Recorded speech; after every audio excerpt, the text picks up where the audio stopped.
I don't want to do Scrandal for Japanese porn titles. I don't want that. So if you could, please don't vote for it. Hello everyone. Hello Fluff Weasel. Hello Maggie. Hello Oracle. Hello Elbow. Hello Big Popper. Hello Red Kyo. Hello Lambda. Hello Robot Cooper. Hello Jazz Isle. Hello Captain Preston Frost. Hello A Good Pete. Hello Alex Kidd in Shinobi World. Hello Baldy3. Hello Gomalon. Hello Bread Santa. Hello Oracle of Truth. Hello Big Popper Peter. I hope you're all well. I got my first cardigan recently. No one tells you how warm they are. I overheated. They aren't as warm as other things. The joy of the cardigan is the opening flap. You need to learn to wear it like wide open. You need to go wide open. No hello for you, Jambard. We said hello in the morning over breakfast. I thought that would stay active for 24 hours, like a cookie. Hello, Vince Caramel. Hello, Pizza Fiend. Hello, Crispin. Has your cardigan got pockets? Read 'em and weep. You could fit a novella in here. You could fit a pamphlet. You could fit some parliamentary party propaganda in here. Pretty good. I can fit my whole fucking fist in here. You could fit some sweets in there. I think you could fit enough sweets in there to send you to bed. Can a pigeon fit? Its head would have to stick out. And if it went in head first, it would die. It's our cardigan now.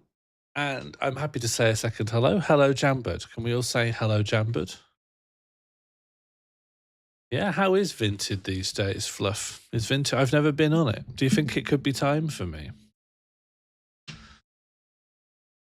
Add more phrase, you could fit a whole fist in there. I'm glad that didn't work. I think you got to do plus more phrase. Your cardigan is Vinted good. Should I get on Vinted? Sounds like I'm the only person not on Vinted these days. Vinted is great. Vinted is dangerous. Can we all get a second hello? Absolutely. Hello, Jazz Isle. Hello, Oracle of Truth. Hello, Fluff Weasel. Hello, Big Popper Peter. Hello, Darly Sam. Hello, Neck Nil. I didn't say hello to Neck Nil the first time, so I'll say a second hello now. Hello, Neck Nil. Hello, Jambard. Hello, Lambda Girl. Hello, Oracle of Truth. Hello, Captain. Oh, no. Jambard's got 3 hellos now. Is that going to be an issue for anyone? So let me tell you what we're doing here. This stream is go to bed early. Now, I said hello, Elbow, earlier. I have been wanting for a while to sort of get Elbow has 12. And do you see yourself? I thought your name was French, Elbow. Do you say the T? Elbot. Is that better? I've been thinking how much I envy sleep content, like traditional sleep content, because me and Jam have been listening to the Doge depositions to go to bed, and I'm gonna start listening to the Afro Man lawsuit when I'm done with that. So I don't actually indulge in a lot of traditional sleep content. Sleep content, people make YouTube videos and podcasts which are explicitly like, just put this on to go to sleep. And the Afro Man stuff's been A+. I'm looking forward to it. It might be a bit too interesting for what I want. The great thing about depositions is that they have to cover everything, the interesting stuff and the boring stuff, and they sit side by side in the questioning. But you'll get a kind of a video which is like all the facts that you could ever learn about Bib Ribbon, or 17 facts about the Newcastle Metro link to go to sleep to. And it's just facts in no specific order, with no like kind of vamping or No, like it's going to build up to a thesis. There's no, it's not an essay. It's not anything. It's just miscellaneous bits laid out over a long time span. And crucially, it's all delivered in kind of an even keel, long form style. And my sleep has improved a lot since I've found tuning into voices really helpful for my sleep, but with many, many caveats. I'll only pick something that's at least half an hour long because if I'm struggling to sleep and it ends, that's devastating. So I need to give myself like need to believe there's no chance it will end before I fall asleep. It needs to not be interesting, really. It needs to fundamentally be quite dull, but it can't be so boring that I start to have my own thoughts instead of listening to it. Wave sound. I used to listen to just grey noise. You can find an app that will do noises of any frequencies you like for as long as you like, if you really like to get effing blasted. But I found that white noise generation for me is perfect for reading on the train or reading on the bus or whatever, like to fully blast out other sounds with a complete radioscopic frequency of pure noise. You loathe your own thoughts. Why do you loathe your own thoughts, Powerful Khan? Are they low quality or are your thoughts of self-loathing? I like to listen to Mystery Quest when I sleep. I used to try and listen to TTRPGs to go to sleep. But I found that I couldn't follow them. I couldn't listen to anything that had a narrative to go to sleep because then it felt important to pick up where the narrative left off. And I don't know when that was. I was asleep.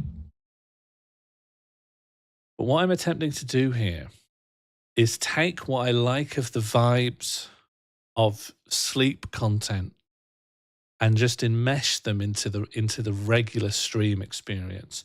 So I've broken that down into 3 main themes. One is an even keel to the speech patterns. That's going to cover the prosody, the tone, the emphasis, but mainly the speed and the tempo of the speech. I find that I end up speaking really fast. I want to fill the silence. There's a nervous energy to speaking when you're the only one speaking, and it can make you speed up. But I think pulling back is the way. This is good. And so what I'm challenging myself to do is not try and rush in to fill the silence, speak in exactly this kind of a tempo. Don't get too excited. Don't get baited. Not any of that. Keep this tone. Keep the power of the tone. No. You will learn to appreciate this. You will appreciate that this is better, I think. I think I'll also say better things if I'm pulling back on the reins, you know? The reason why you're all able to mock me is possibly because I'm saying things before I've thought them through. So I think the quality of the thoughts will go up at least 15%. Secondly, is I'm going to assume, obviously do watch this actively, but I'm going to assume that you're either in the bath with your eyes shut or you're actively going to sleep. So I will try to treat this like a podcast. This is not going to be my approach to Morecraft. If anything, this is me pulling back one way because Morecraft is going to force that frenetic excitement. It's that Darley Sam was playing Deadlock. You know, I just can't keep, you know what I mean? I won't get baited though. Nice try, Darley, but I'm on to you. Morecraft will be frenetic. No, I know you had to. I know. Feedback loud and clear. So I'm going to assume you can't see anything. Darley can't because he's going to be laning. So I'll make sure to describe anything that's visual. If a chat message comes through that I'm responding to, I'll try and read it in full so that you can listen to it as a podcast if you wish to.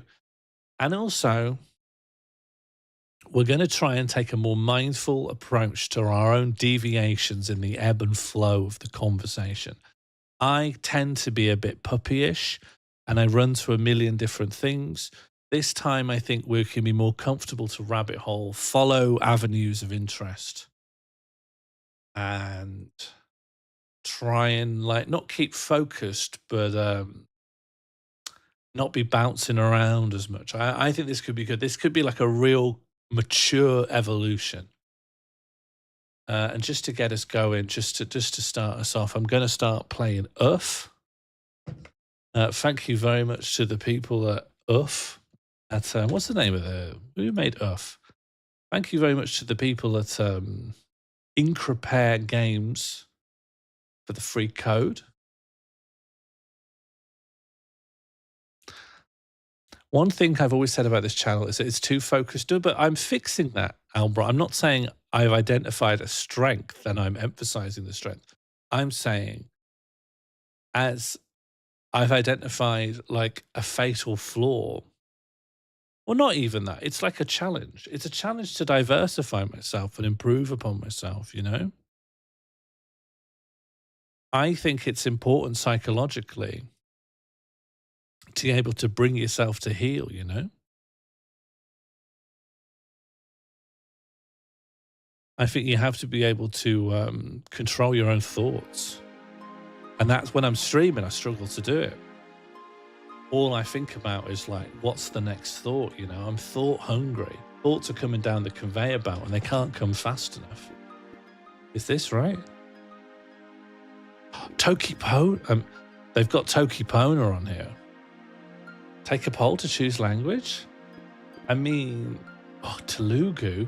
You can't see it, but they've got flipping Telugu on here.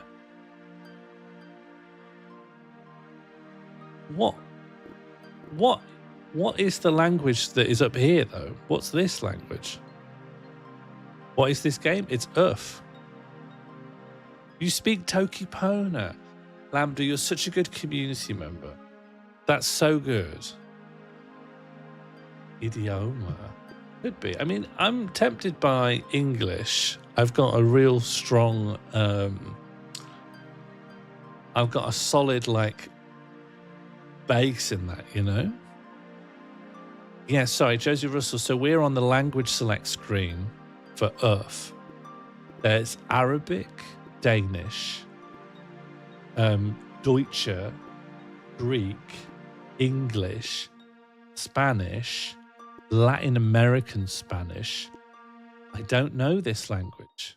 Euskera or Vasco. There's Iranian.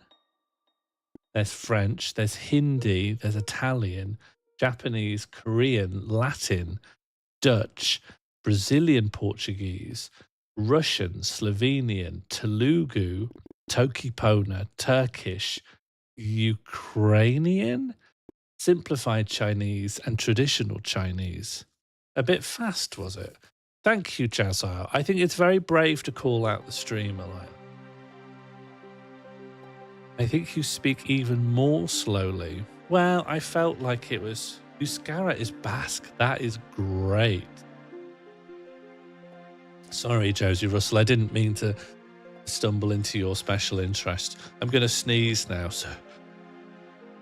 Oh, I almost got the mute on that. There's Arabic, Danish, German, Greek, English. The problem I have is that my microphone doesn't have a tactile button for the mute, and it's also underneath. So either I've got to like crane my head down to like check, or just poke. But like when the sneeze is coming down the pipe, you don't have. You can't choose when it's happening. Just set a hotkey. I'd press. Well, here's the problem, Elbow, is that yes, yeah. Well, this is the issue, is that I did set a hotkey for that, and I'm pressing it all the time by accident.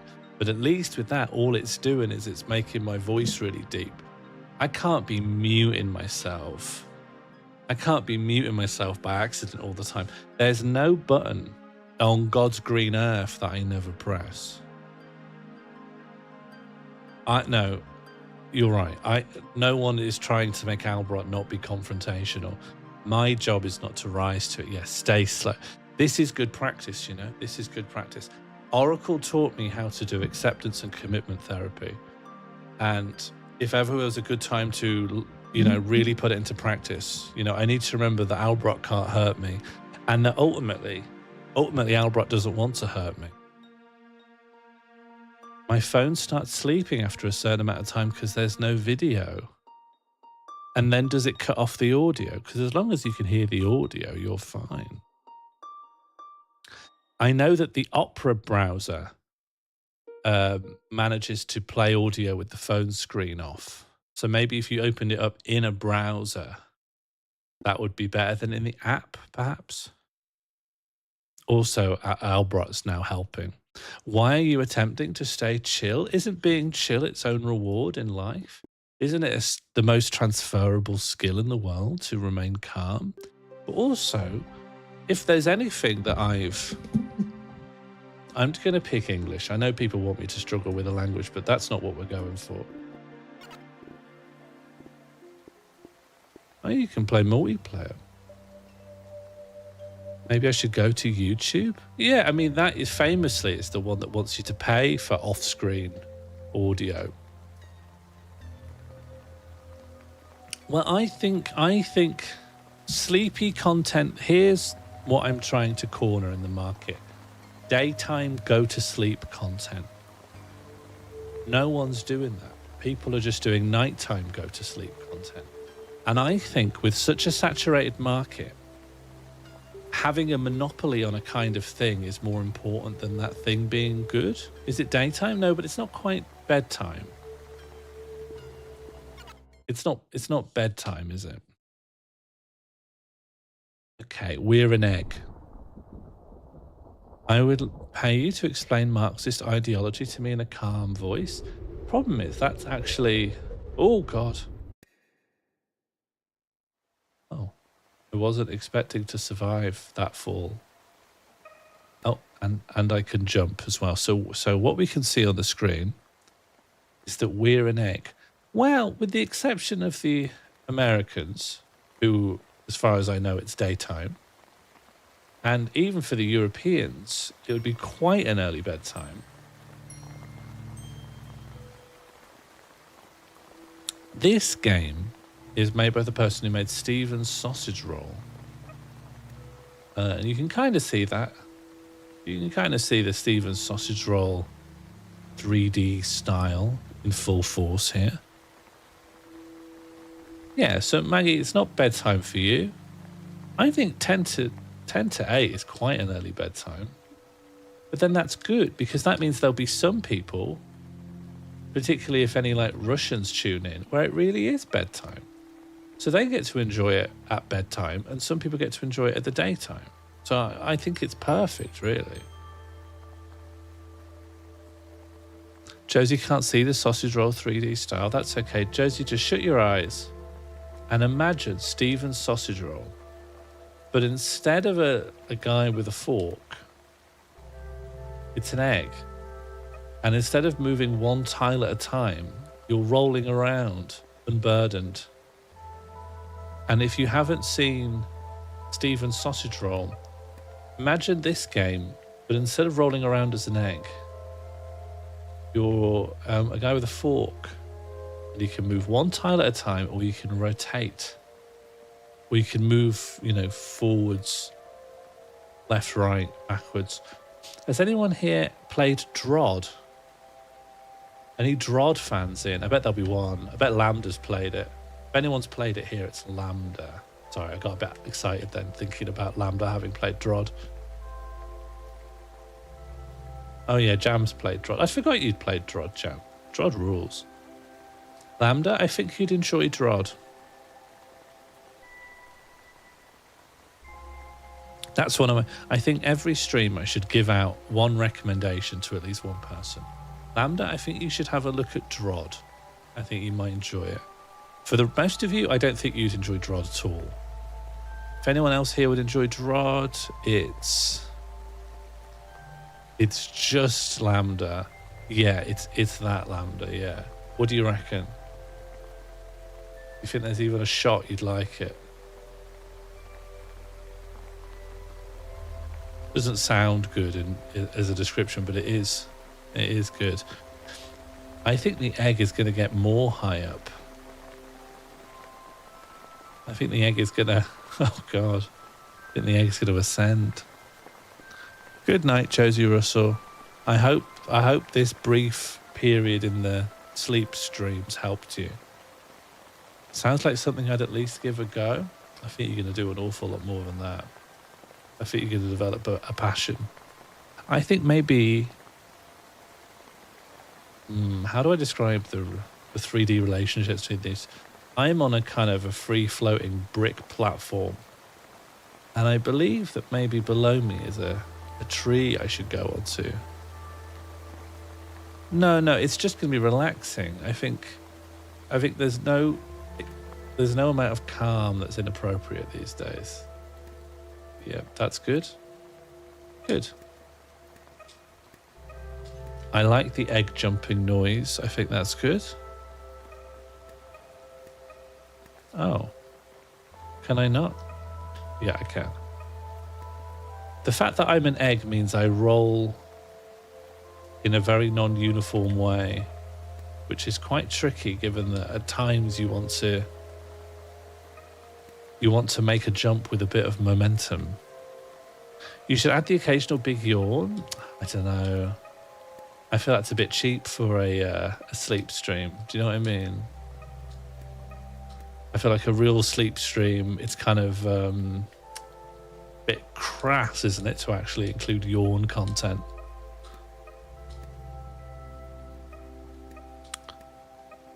A big sigh? No, that sigh is despondency. Here, I know what we could talk about. Last night I was trying to work out what the best square cubic meter space on the Earth would be. And more specifically, that if you were to survey everyone and ask them what they think the best cubic square meter in the world is, what would come top of the list? Because I think I don't have a clue, but there is an answer to that question. Oh. A volcano's core around you. So crucially, it needs to be like a set of static coordinates. I don't think it could be like, an ice cream van, because that's not in a set place. Oh. Center of the Earth. Hello, Sav. How's it all going? I hope you're in bed. A stack of pot noodles. I'm kind of looking for coordinates. Do you know what I mean? You're all describing like objects. You're describing things, whereas I'm talking about places. Oh. The bit where, yeah, that's fluff. That's a person. You know what I mean? You're all describing like Oh. things. Has to be what, 3-wordable? Yeah, although I can't remember what kind of area or what 3 words location is.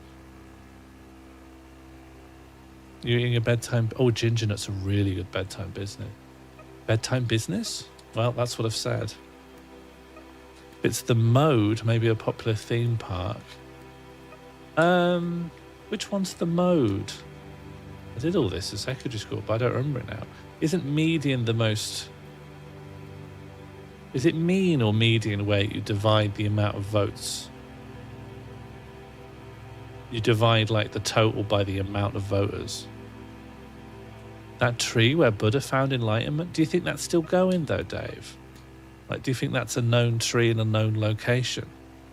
The hollow in a big old oak? Yeah, that's pretty good. Mode is the most chosen. I guess we'd have to do, if it's a voting system, we'd have to do mode, right? Oh.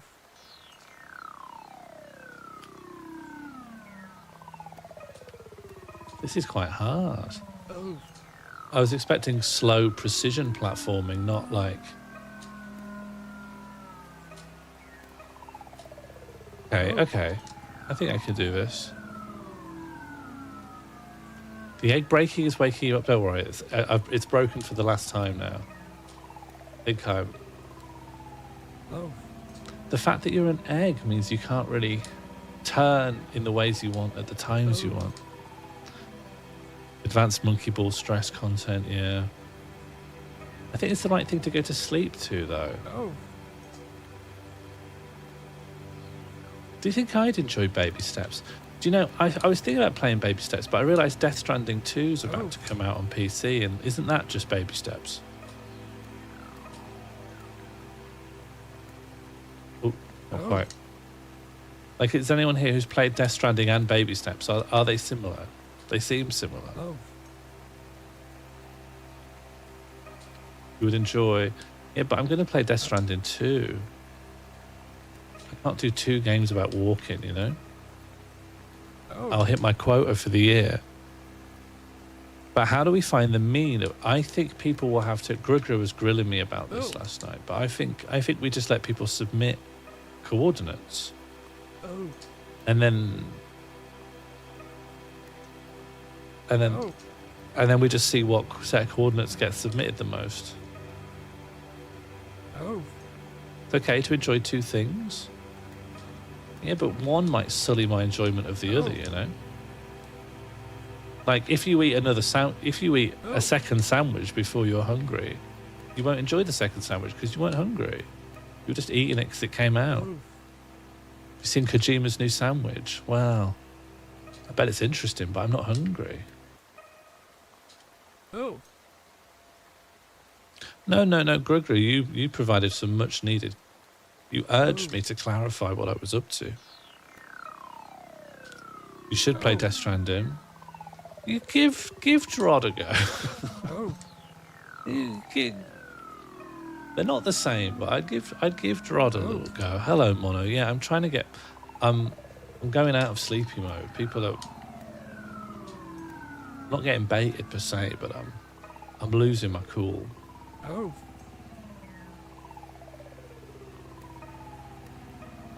This could be it. This could be it.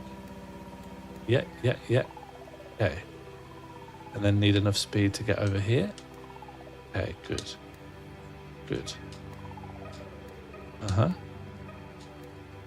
That's just horrible. I can't say for sure, but you know, if an egg is soft boiled, do you know? Have you done the test to see if your egg is hard boiled or soft boiled by when you spin the egg? You know about the egg spinning technique?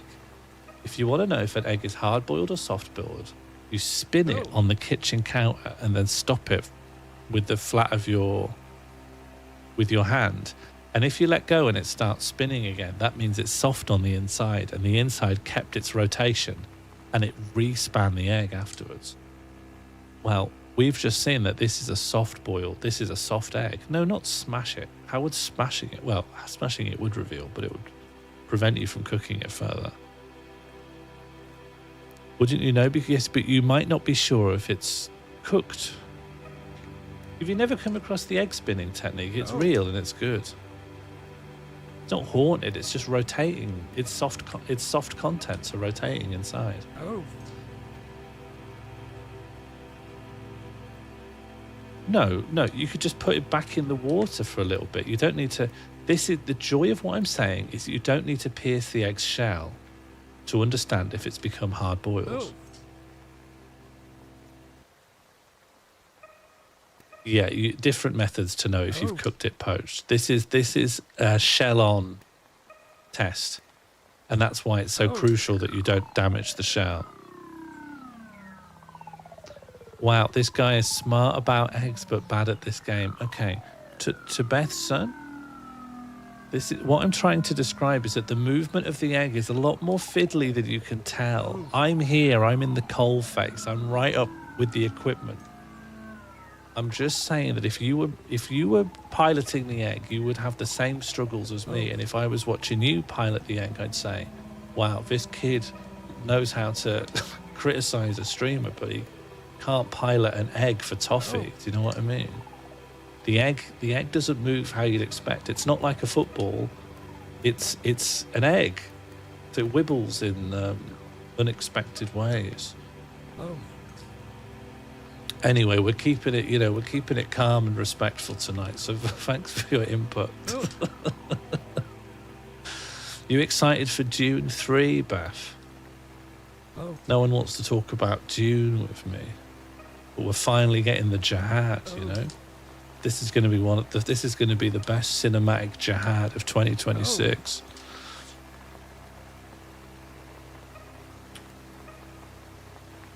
Oh.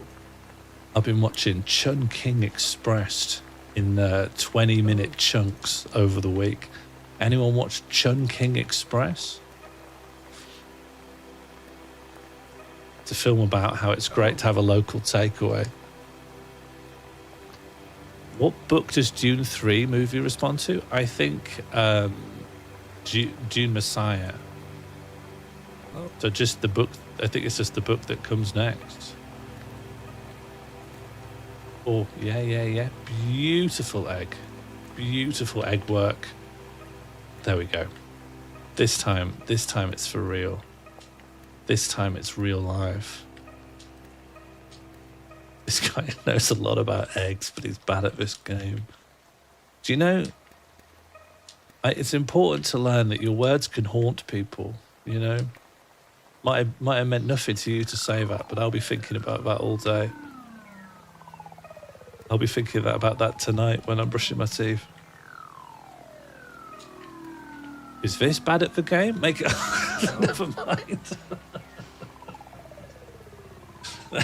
Not a good time to start mouthing off. But I've been tilted, you know? I feel like it's out of my hands now. I've been given a mind virus. It looks hard and frustrating. I find things like this really calming, actually. I think this is quite a gentle experience. You get very familiar with the geometry. You go, oh, it's just this. It's the zigzag. Oh, it's our old buddy, the right angles. It's our old buddy, the yoke. Hey, I tell you what, Beth's kid. Oh. Here's another egg fact for you. You'll absolutely slay in school with this. So a lot of people,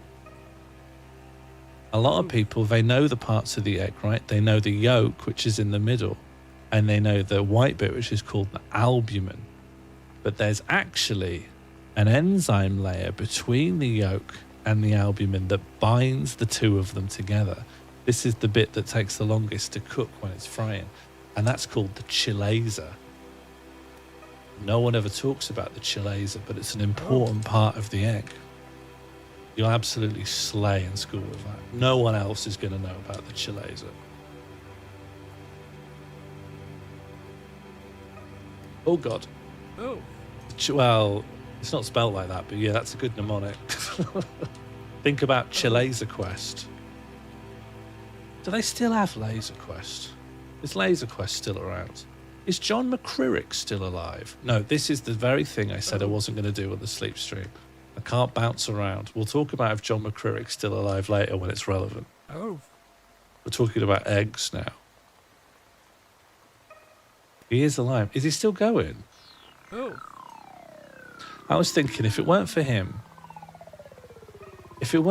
being a wrong one, then we'd all be wearing those little chains that connect our glasses to our necks or shirts. See, Elbow gets it. Depends what school you go to. There are schools where something like that would really pop off. But most schools, the only way to get popular is to be capable of kicking another child to death. Oh. So that's another pro tip from me. Make sure you've got plenty of prime and make sure you're ready to ready to stick the boot in. Oh. Got to go to bed so no more hazing. Night, night, Vin. Sleep well. Bye. Oh. Hello, Lucy Lefty. How are you doing? How's everything with you? How's the rats? How's the band? How's the Green Party? How's the puppet? Oh.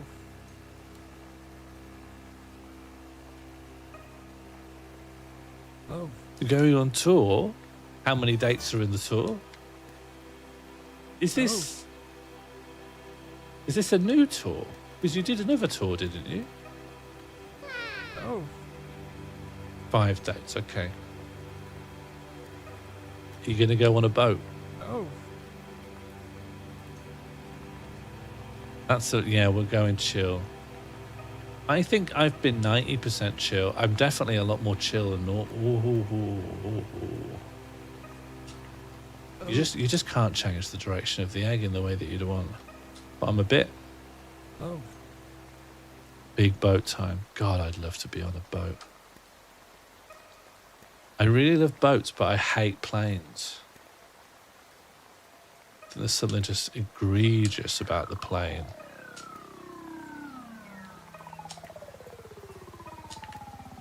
I think it's because I love the sea, but I hate the air.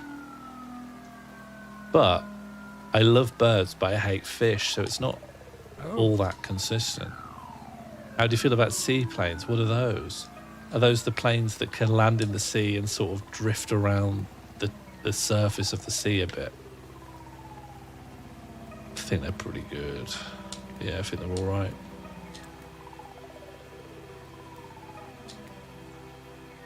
People in Sheffield can take the same train from Leeds home with you. People in Sheffield, so you're getting a train. Are you playing in Sheffield? Or are you just going to Leeds? I could get you, if you contacted me, I could have got you a Sheffield date. I feel like I'm blaming you. I could set you up in Sheffield, though, I think. I know places. I'm connected. Oh. I once went on the podcast of a local music producer in Sheffield. Oh. And the first thing he said to me is like, why can't you say whatever you want in comedy these days? I said, you can, can't you? He went, no, you know what I mean. You know what I mean. You can't Oh. you can't joke about everything you used to be able to. And I was like, can you not? Like, genuinely, can you not? And it was a real car crash interview. And both of us started to feel more and more uncomfortable. And then after we'd finished recording and it was a bit tense, his wife came home. And I was like, oh, hello, just having a recording with your husband. He was asking me all about cancel culture. And she was like, oh, is you on about that again? I was like, yeah. We started laughing. Oh. And then he went to his room. Think about that a lot. I feel that was such a funny evening. I think it's really funny to have like a wife who's like, yeah, he's a bit like that. Like, I think everyone should have a partner that's just a little bit like, oh yeah, they're a bit mad. They're a bit bananas. Just ignore them.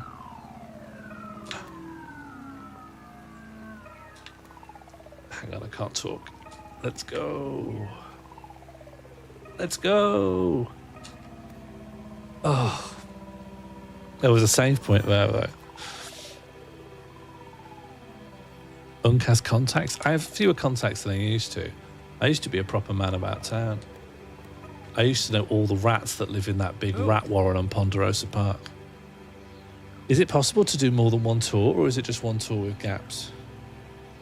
I think a tour is just any succession of performances where you don't get to sleep in your own bed. That being said, actually, I'm taking that back because I've done things I called tours, but they were split up enough. And it's when one show's just doing a whole bunch of dates, enough to put on a poster. Oh. But like a real tour means you don't sleep in your own bed. Oh.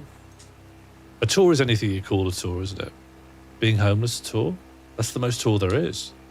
That's like automatic tour.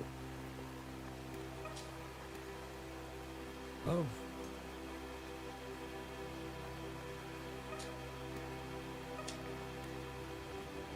Okay, let's go. Oh. It's very hard to get the momentum. I need to learn the best way to like pivot the egg. Oh.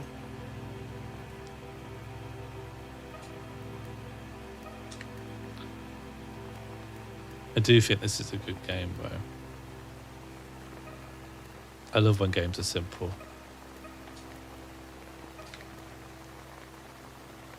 I might have to go Josie no visuals too. Oh, yes. A confusing run-on sentence, but I've passed it out.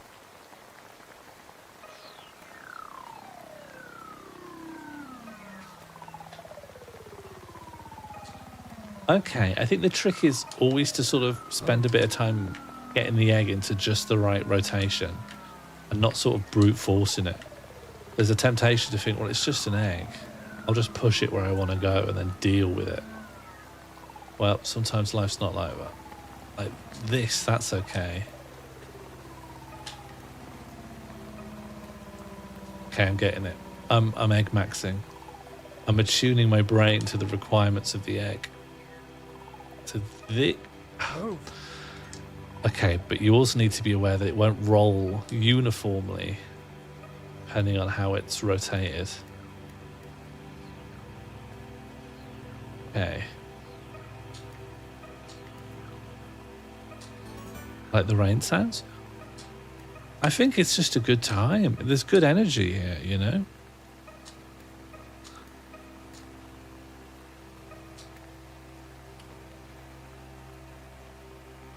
Okay, I can do this. What you don't want is the egg to be like tall. You mostly want it on its side.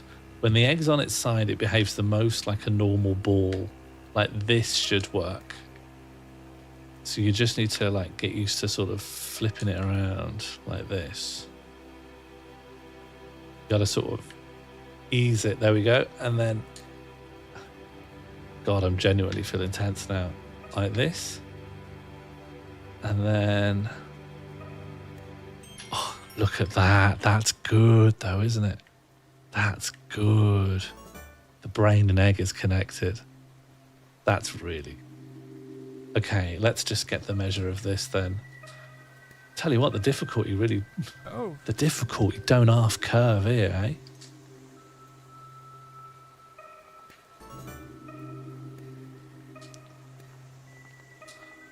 We had some gelato after our dinner as a little treat. And I don't know what it is, but I feel like when I try to say gelato in my own accent, it seems like a bit self-parodying. So I feel a bit more comfort putting on a very soft southern accent and call it a gelato. A gelato. Can't be saying gelato. I feel like I'm making fun of myself. Gelato. Oh. Gelato, do you know what I mean? Oh, lovely, a gelato. Can I have a gelato? What's the difference between ice cream and gelato? I think it's... I don't know. Can someone answer this, please? What's a gelato? Do you know what I mean? I can't say gelato, but that is how I'd say it. That's my voice. Sometimes I hear my own voice. I tell you, here's one for imposter syndrome. Do you ever hear your own voice and think, am I putting this on? Oh. Because that's one that will do your head in. Because you know how we've got this idea that everyone has a fixed voice and a fixed accent, but we're all capable of talking differently. So in what sense that our voice? If you ever look in the mirror, the sound mirror, and find yourself going like, am I putting this on? Is this really my voice? In what sense is the answer no? I am kind of putting my voice on, in that I could talk differently. So should I say gelato? Or why don't I say gelato? My accent is constantly swirling. Yeah, constantly, every day. Yeah, we've all got it. We've all got the mind virus. There's a relaxed, natural voice that is the easiest. This is the thing that always gets me with discourses around masking. Oh. I always think, what's not masking? It's all masking. I could put on a different mask, like a gentler one, I guess. Oh. But I don't know what not masking would be. It sort of doesn't mean anything. Yeah, Oracle gets it. And I hate to say it, but sometimes Oracle does get it. Sometimes Oracle agrees with me. I'm trying to talk differently in this stream as well. I'm trying to give this my more natural voice. Oh. How does it sound? What's under the mask? Just a different mask. It's like an onion. Although, saying that, the onion does have an incontrovertible centre. I don't know if there is a really existing shape that's only layers and no centre. Maybe a fractal. Fractals are real, aren't they? Hello, Martine. We're just rotating an egg. You're not doing your Mr. Beast voice. Now, if this is bait, I am falling for it. Do I have a Mr. Beast voice? I've had a fake posh voice I've used with my parents and teachers and interviews and stuff since I was very young.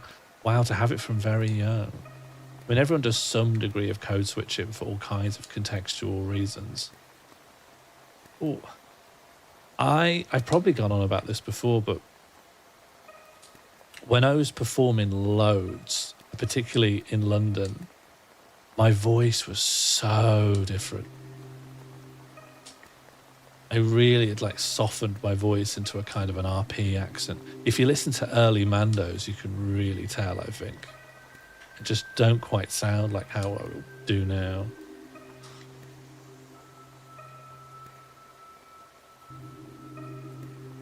Saw the egg game on social media and figured it would be very good for this stream. It really is. I've been blessed with a code by the developers. And I thought, do you know what? I think this could be just the right energy. Okay, that's another checkpoint. The difficulty here... Oh. This is another, like, it's getting didactic here. It's trying to teach me about momentum. And it's like I'm going down or trying to go up. Because preserving and keeping that momentum because you're an egg, quite difficult. Or also, your shape will like knock you out of the orbit of the jump you're trying to go for. Very nice.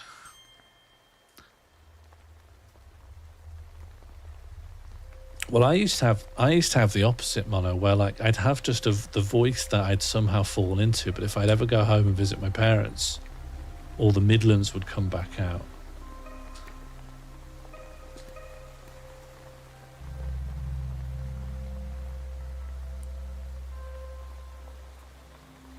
This reminds me of my dad training me on handshaking when I was about 9. I thought there was a gendered expectation on handshaking.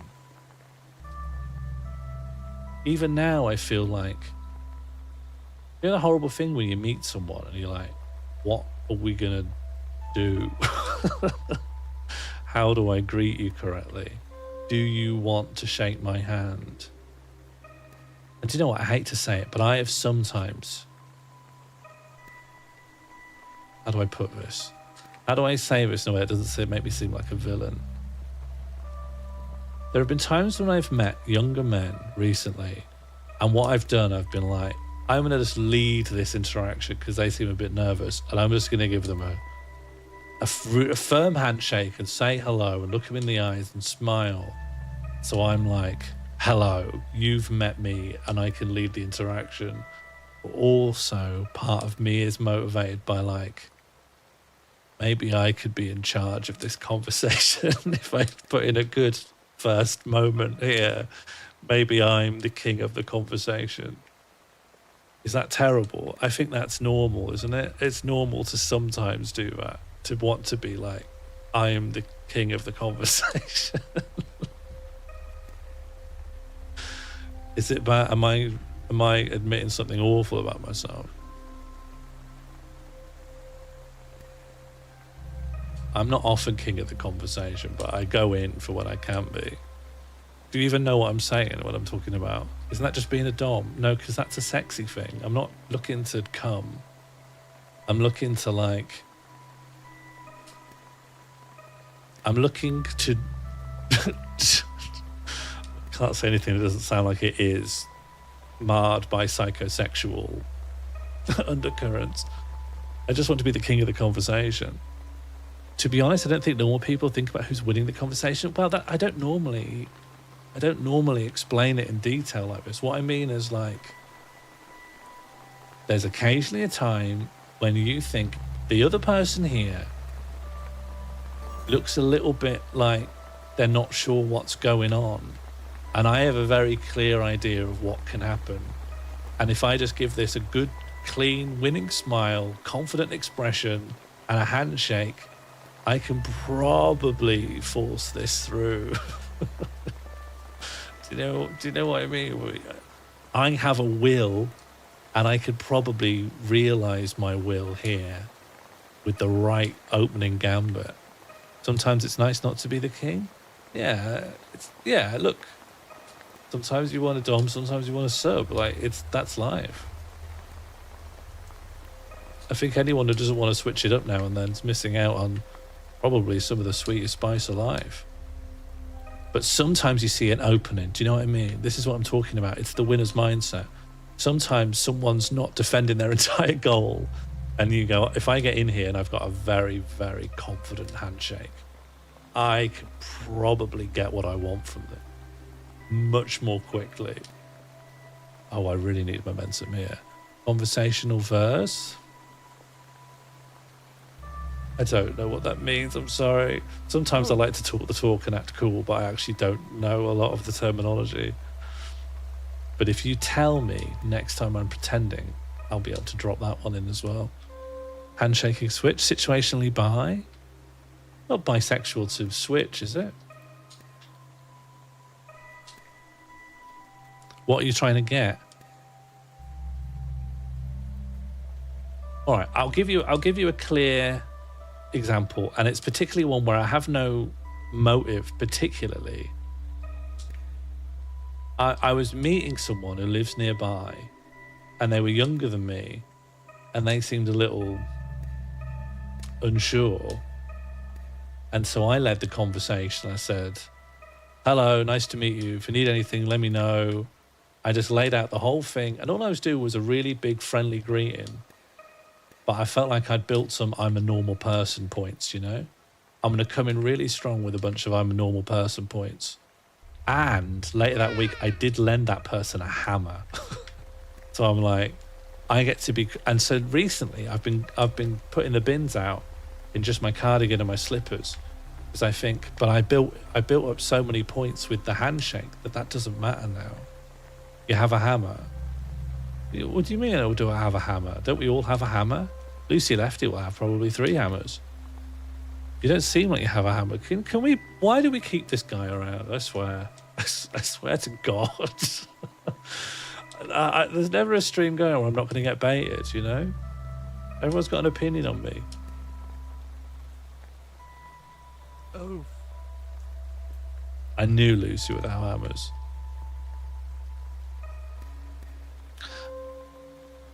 I think it's quite normal. Yeah, I know. It's not deviant behavior, but I have in the past, out of a desire to keep up appearances, I've got dressed in like better clothes to put the bins out, and I know that's silly, but when you're new to a street and you don't know the vibes, our neighbour is in local politics. And I don't want them to think ill of me. You know, I don't want them to legislate against my existence. Breadsan has forged his own hammer made from boar tusks. Breadsan can dual wield great hammers. Yeah, we saw you across the street. Please come for a cup of tea. No, you don't need to take your slippers off. I just went outside to my balcony in my pink pants. Well, we can't all live in a mansion. We can't all live in a gated community of nudists. Okay, I'm going to try and just speed mode this. Full confidence. Oh, yes. Now that's an egg. I feel like I'm breaking the sleepy vibe quite a lot. I've become,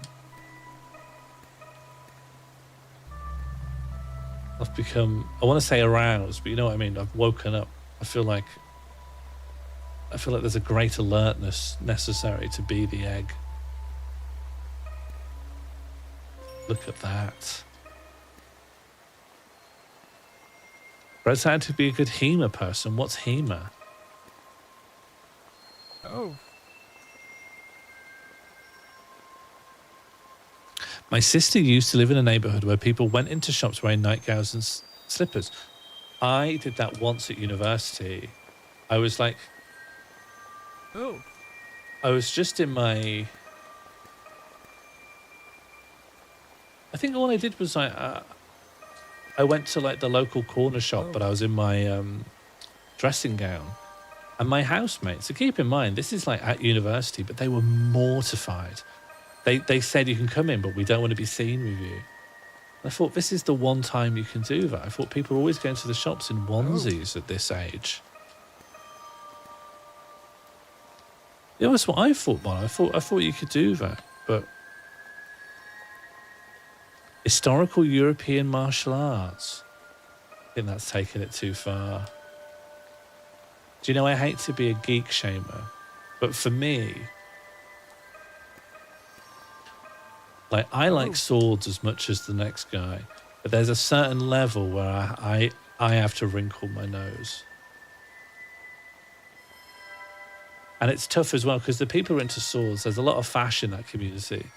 As soon as people start talking about the Roman Empire a little too much, I think it's good to be, you know, to get onto your hind legs for a little bit, sniff the air.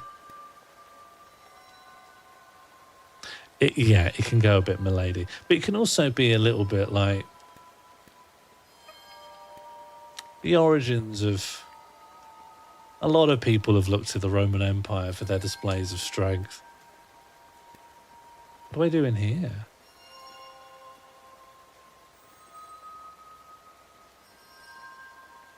Have we moved beyond a simple jumping puzzle? And now we're engaging in a spiritual mystery? I'm very comfortable among nerds, but I was invited once to LARP a wedding where guests were expected to dress up and act medieval. I hate to say it, but I would do it. I hate to say it, but I'd do it. I couldn't be involved in a community that do it regularly, but to do it once in my life. I've always had a great intrigue to the American tradition of Renaissance fairs. But when I think about the Renaissance fair, there are very much two wolves inside me. One wolf wants to dress up and have lots of potions and tinctures and speak in character and keep drinking lots of red potions. Just lots of potions, I think. I just want to be a potion master. And then the other part of me wants to walk around and be like, this isn't the Renaissance. This is the late medieval period. Is everyone here okay? The Renaissance is a specific era in European history, of none of which is on display here, excuse me. Excuse me, everybody. Renaissance pronunciation, very interesting. What, mine? You snob? No, a pedant. A pedant, excuse me. Snobby is when you think there's high art and low art and stuff like that, which I do, but I haven't spoken about that on this stream. I just think a Renaissance fair is named after the Renaissance and it should be set in the Renaissance. Oh, what, you want me to say Renaissance? Like we're in the Eat and Debate Club? Renaissance. The Ren Fair. Renaissance. When you talk about the Renaissance as much as I do, you drop some of the vowels. Is this stream high art or low art? Well, do you know what? I've been thinking about this whole thing so much. I'm doing this show at Machynlleth Comedy Festival in May. And I really haven't figured out a lot of the nuts and bolts of it. But the thing that I've become really interested in, you know, it was like I was saying to Vin earlier before he went to bed because he's a child. You know, one little comment that someone makes to you really can stick in your head. And I got this review for a work in progress for the show I'm working on, taking up to the Fringe this year. And as a reviewer who clearly is who very much respects my work, which I'll own as, to me, it's very funny. I'm just going to spin around this courtyard until I finish this anecdote, and then we'll figure out what to do. And they said I was one of the greatest minds in the country. And some part of me has been spinning out since they said that, because I'm like, that's sort of it's a mad thing for someone to sincerely say about kind of anyone, especially about me, because of the shows I make. And this isn't like a self-deprecating thing. I just think that person is insane and needs to get a grip. But also, like, I look at the show I make and I'm like, what are you seeing in it that I'm not seeing in it? It's not a show of high intellect. I don't know what I think people look upon me as like avant-garde, but I don't see myself as avant-garde at all. I see the avant-garde as like very serious people who are very much on the fringes of art. And I see myself as quite a silly little guy. And some of that's gotten really into my head, and I really want to sort of unpick it through a show. And so I'm doing a show called Mid-Cult, and the name is a bit of misdirection because people are probably going to get fixated on the cult bit. But actually, I named it after some essays I read from like mid-20th century American literary critics who were talking about middle culture, which was kind of their version of like middlebrow culture, that like a lot of authors in Britain in around like the 19th century were very concerned that there was this middlebrow culture emerging that somehow was like worse than lowbrow culture. Sort of a kind of some sort of intellectual betrayal was going on. You may go to bed now, Buzz Josie. Oh, yes. Could I get a Horlicks, please, Jam? I'd love to chug a Horlicks. Considering midbrow worse than lowbrow, now that is a highbrow opinion. Yeah. I'm 100%. Well, there was this belief, right? There was this belief that people could make stupid people, you know, the consumers of lowbrow culture, believe they were clever by taking some of the aesthetic trappings of highbrow culture, make something seem a bit clever by using cultural signifiers, and therefore sell lowbrow culture to lowbrow people, but in a way that made them think they were highbrow. That was the alarmist, highly self-regarding and extremely elitist opinion that's been genuinely quite popular amongst a lot of like elite educated, you know, consumers of escapist art. And the thing is, I think that's 100% what I do. I think I'm just a middlebrow clown. And so the idea is someone would like kind of be fooled into thinking there's more of value than there is. I think, what I do is a lot of smoke and mirrors. And I thought that was okay. I thought that's like fine. I think it's fine to be middlebrow.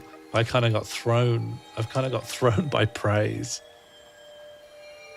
I don't think this is sending me to sleep. Sorry, I've got an animated. I'm gonna cool my jets.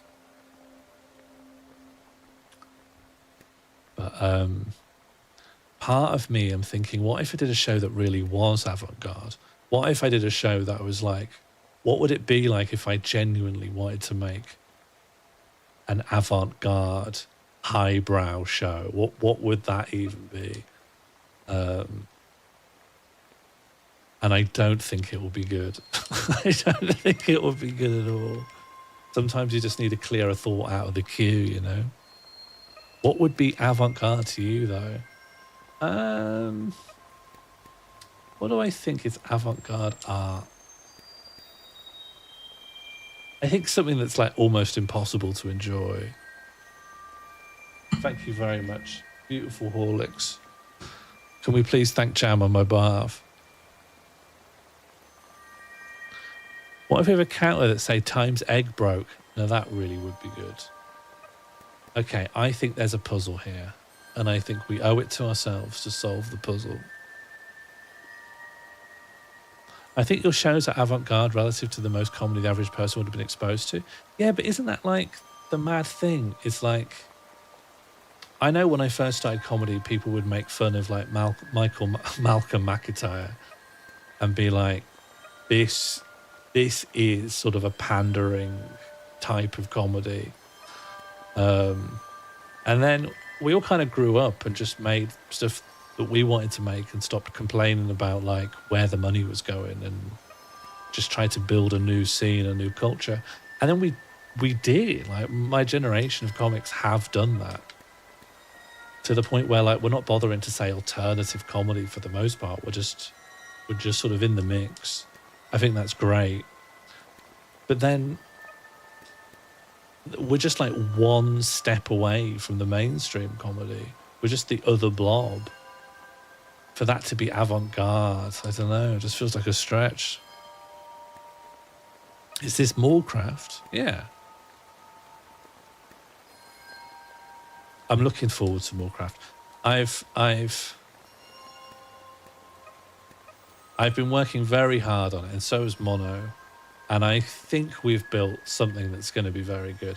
The beauty of Minecraft, which is just not true of so many games, is you can keep modding it while it's live. We can just keep adding more and more into the server. And I think the sky's the limit for it, really.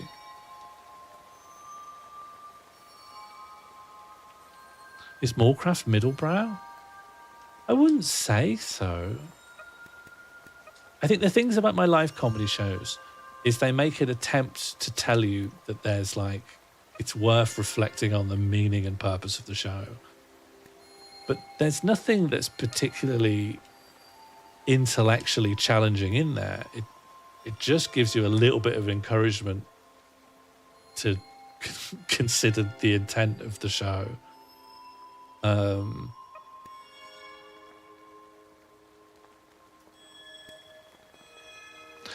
That's what I was looking at, Dali. Yeah, that looks all very jumpable, and then that seems to lead up there.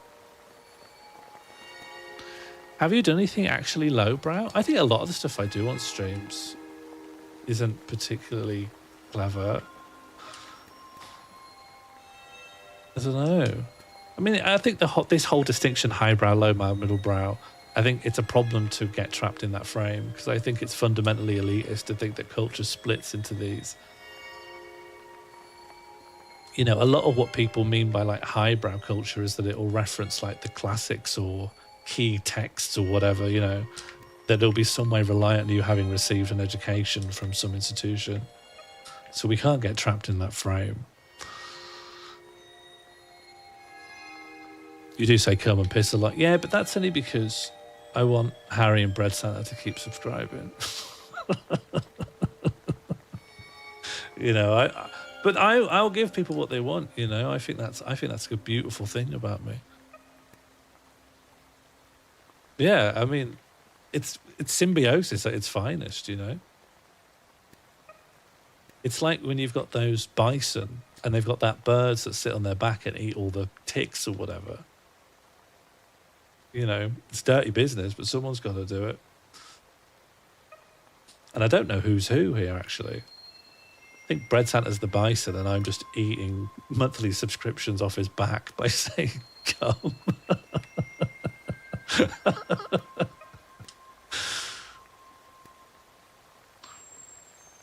See, that's my kind of joke, right? Because we are laughing about cum and eating insects. But at the same time, we're also laughing about the interdependency of, you know, these parasocial, economically backed transactions. That's a Sean Morley joke. It's got something for everyone.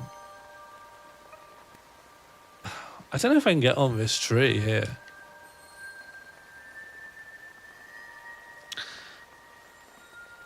Yeah, but Shakespeare wasn't highbrow at the time. I feel like I've opened up a Pandora's box by bringing up highbrow and middlebrow. I was very much talking about this is a distinction people made like around 100 years ago. I don't think it's a meaningful distinction these days. If we wanted to split up culture in some other way, I think we could, but those aren't the ways to do it.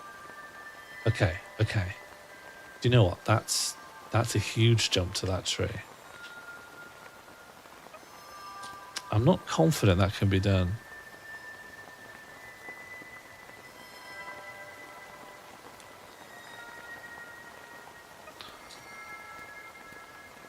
I think equating avant-garde with highbrow is a category error. Not in the circles I run in, I think. I do completely agree with you, and that's why I was trying to escape that framing.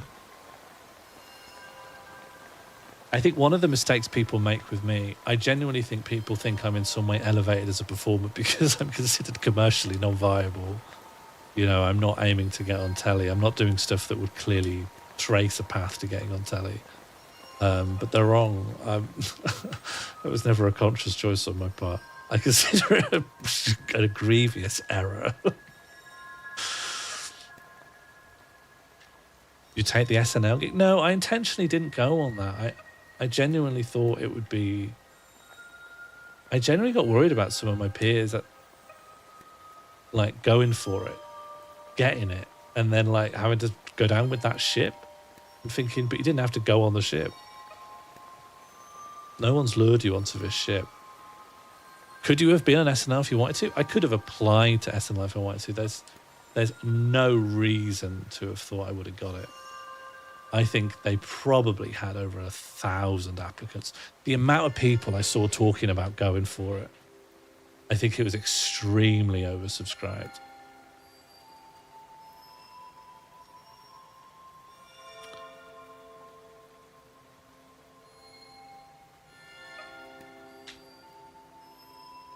Wow, even just staying on the tree is hard. Is UK SNL still a thing? Yeah, it's literally in the peak of its hype cycle right now. The first episode comes out on Saturday. Are you not getting a Now TV subscription to watch along?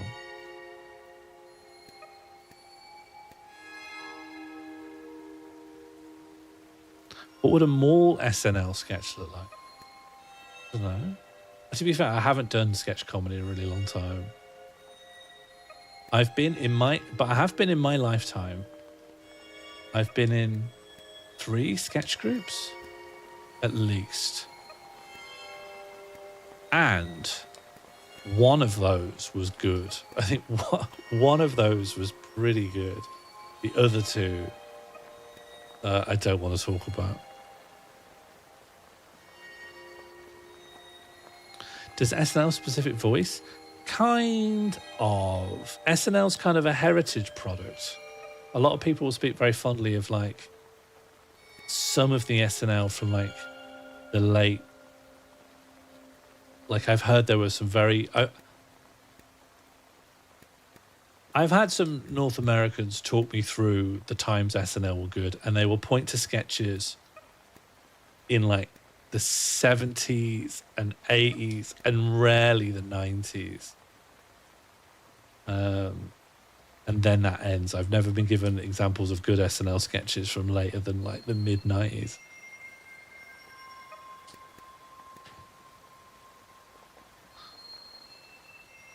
I don't know, Martin. Sketch comedy is brutal. I'm not doubting anyone here, but I think it would be a hard watch. I think it would be a hard watch.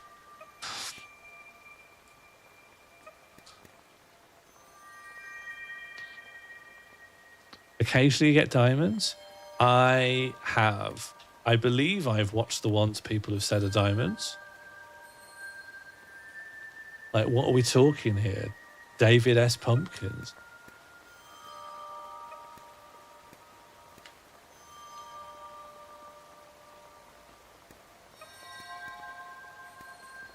I must be misunderstanding this. Let's say I got up there. I actually can't get from there onto that. So I think this is a trick. But could I get from this onto this? Yeah, I think this has to be it. Yep. I was making a mistake. This is how you do it. And this is also a mistake. I go on the far end. Sorry, just the discourse was so good, I really wasn't giving the egg my all.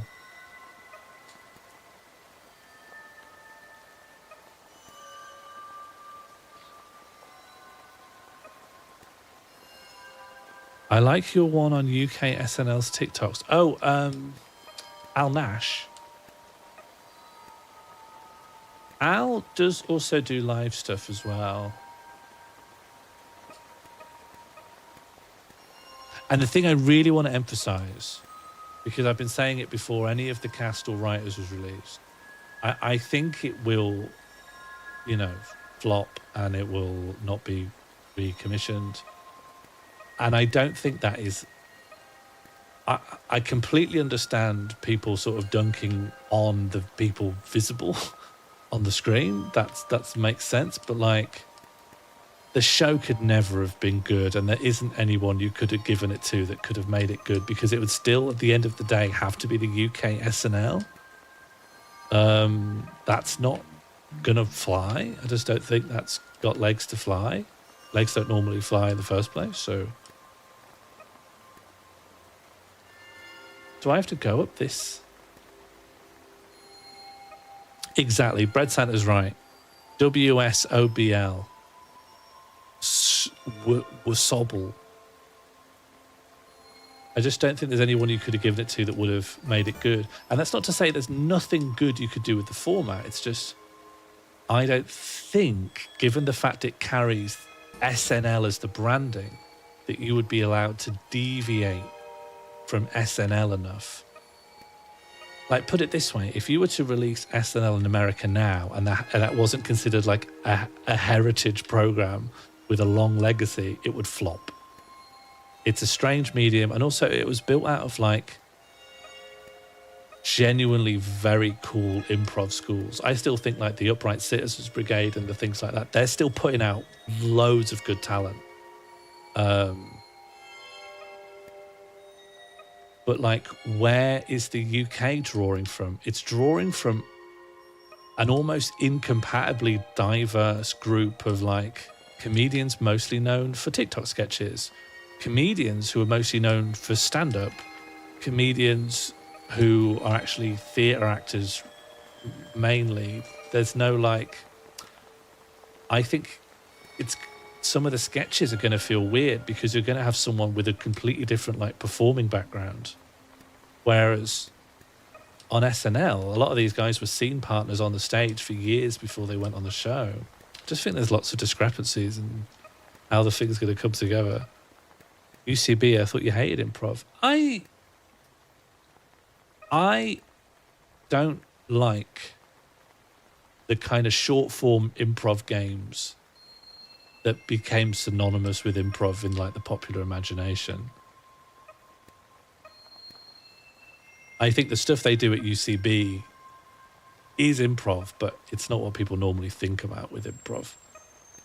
I think of people like Connor Ratcliffe and his like hour-long fake actors seminars and stuff. There's no like, give me a suggestion from the audience.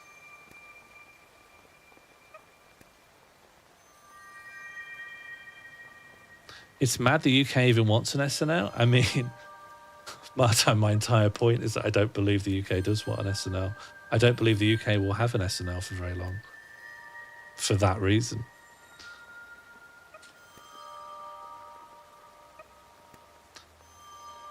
They're more long form, but also I believe they've gotten outside of the strict mode of improv for a very long time. Because I know a lot of people are quite passionate about improv in the UK, and they would read like the almanacs that have come out of like Truth in Comedy, if you've ever read that.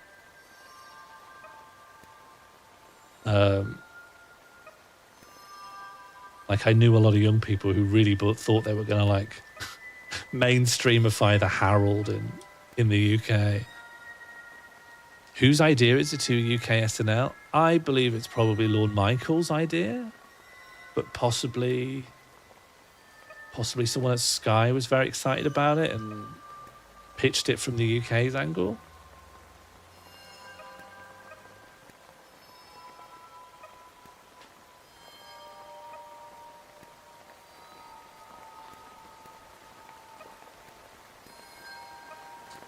Improv is such a weird beast because I think most working stand-ups incorporate some degree of improvisation, but that's not improv. Improv is like a form. Improv is a form of forming with its own set of rules. I think at its best, people have really evolved beyond it as a rule set. But for the most part, people just know it as the short form games on Whose Line Is It Anyway?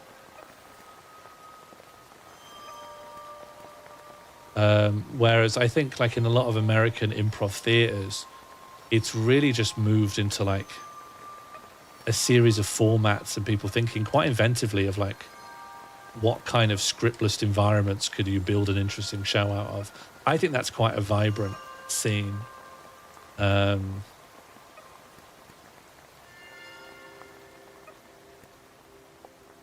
UK SNL equivalent has been tried at least 3 times now. Yeah. I like remembering the one with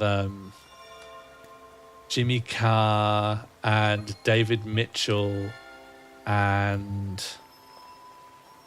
who else was on it? There was 2 more people on it. And I think Jimmy Carr's tax thing came out or just around that time, like helped contribute to like sinking it.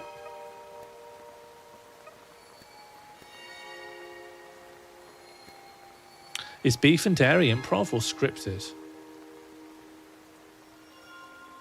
Huh. I don't remember. I think it's improv. I don't think I was given a script. I was given like beats. Oh, there's a middle bit. No, I don't think I had to follow a script for my bit. And I think I was just doing it their normal way. Lauren Laverne and Charlie Brooker, the Friday night show. And bizarrely, right, they were going to give like a proper political interview section, which David Mitchell will do. And really, really bizarrely, they opened this interview series on episode 1 with David Mitchell interviewing Alistair Campbell, who, for all you might think about him, is like one of the most prominent like spin doctors in UK politics. And David Mitchell has not done any political interviews in his life. He just had rings run around him. He couldn't pin Alistair Campbell on anything. It was bizarre choice. I guess it's because he's the most prominent politician they could find, because he was, the fucking architect of the Iraq War. But like David Mitchell couldn't land a blow on the guy. It was ridiculous to think he was going to get traction there. Ishka Marmons wasn't horrendous. I would not call that an SNL. You mean the MASH report? The MASH report was more an attempt to take a satirical news website and turn it into a sketch show. It was a magazine show. It wasn't an SNL. Oh, a Daily Show. Yeah, I suppose so, yeah. That was the Daily Show attempt. Was it a combative interview? It was attempting to be. I think David was going in to try and score some points. Imagine having Alistair, like a show aimed at young people, and you're having Alistair Campbell on and you're trying to score some points against him. What's the point? Is David Mitchell avant-garde? He couldn't do number wang now, I'll tell you that. I can't remember when, but I was saying ages ago, I bet David Mitchell couldn't do number wang anymore. I bet if you gave him a sketch show, he wouldn't do anything like number wang. And then they got a sketch show. And it's like, aren't they bossy in the airports and stuff like that? It's very like, I'm not going to make any claim that when you get old, you end up talking about old people things. But these guys are. They're extremely, these guys have gotten quite old. They should have put a number wang in. That's what I believe. Yeah. Most of the people to emphasize the stylistic differences between this recent Mitchell and Webb thing is that John Finnemore had nothing to do with it. Okay. Don't do it wrong. Do it correct. That's my motto. And I live by it. I feel like Mitchell and Webb brought their own hype too much. I think it was good stuff early on. I thought it was all right. Anyone here know Cowards? Any Cowards fans in? I was just thinking about Cowards today. Cowards left an indelible mark on me. But I think it's sort of gone down in history of being like ignored. It was the last like great sketch group to come out of like the Cambridge Footlights. But then they just didn't get anywhere. They kind of got snubbed by the BBC. Cowards was fantastic, yeah. Then Tim Key still kind of made good on it. Like, he still won the Edinburgh Comedy Award and turned that into a TV career. And while I don't think he is the level of household names that a lot of other award winners have managed to leverage themselves into, I think he's had a very good career. And continues to have a very good career. He's not dead. But I think after that era, that's like I draw a line in the history books there and say after that, that award has not pulled anything like the career it used to. I think there's been a line severed between interest in that festival and that award from like producers and stuff. Like think about, it wasn't that long afterwards that John Kearns won it. And like, I think he should have been the comedian of a generation, John. I think he should be like a generational voice. I think John is absolutely fantastic. But I just don't think you can leverage that award anymore. And John went down in the history books. He won Best Newcomer, and then next year he won the award. That should have been like, that should have rocketed someone to being a household name. But like, he got some shows on it, and he's been on telly, but like, it just didn't translate into like a safe career in broadcasting. It's like a Scottish BAFTA. Well, I don't know how much the Scottish BAFTA has ever guaranteed you a career in Scottish broadcasting. I'm just not in the loop enough.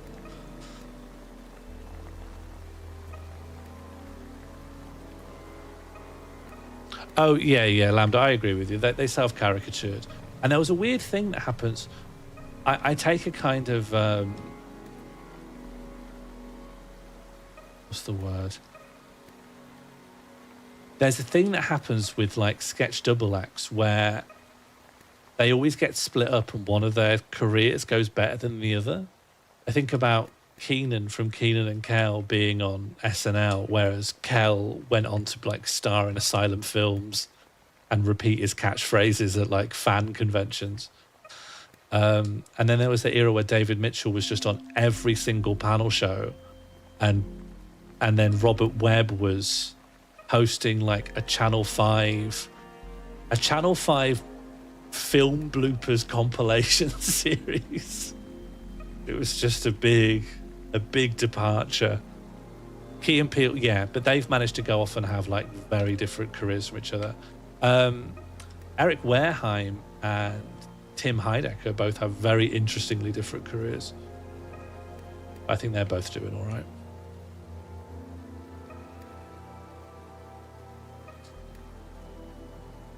Roberts Webb. God, that's the other thing he did then, was it? Or am I misremembering? Did he do a bloopers show and Roberts Webb? That's so funny. You think he got it because his surname's Webb? Eric's also all about directing. He's directed some cool stuff. He's directed loads of music videos, if you've ever watched any of those.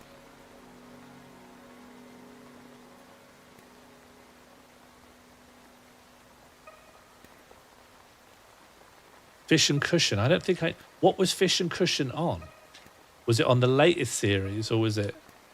Not that I'm going to presume you've watched the latest series. Hello, funny joke name. Do you know what? That is a funny joke name.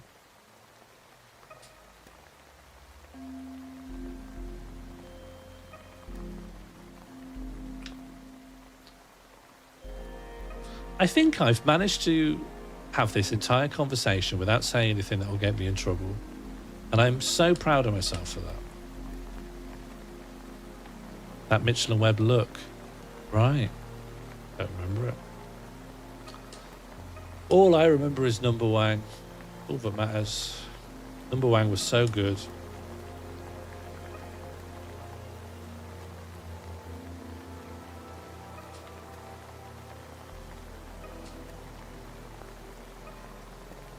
I don't resent Tim for wanting to have a musical career on the side, but the music stuff hasn't really done so much for me.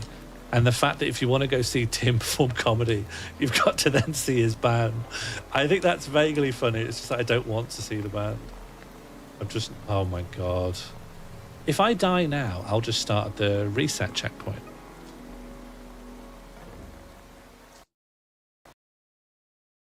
It crashed? What, because I cheated? Did I cheat? If the band's after you could leave, yeah, I know, but, you know, there's a little bit of a Yorkshireman, but I've paid for that now. Okay, please remember where I was. Okay, we're good. We're so good. How did you cheat? I tried to cheat the system. I pushed against the restrictions that are placed on all humanity.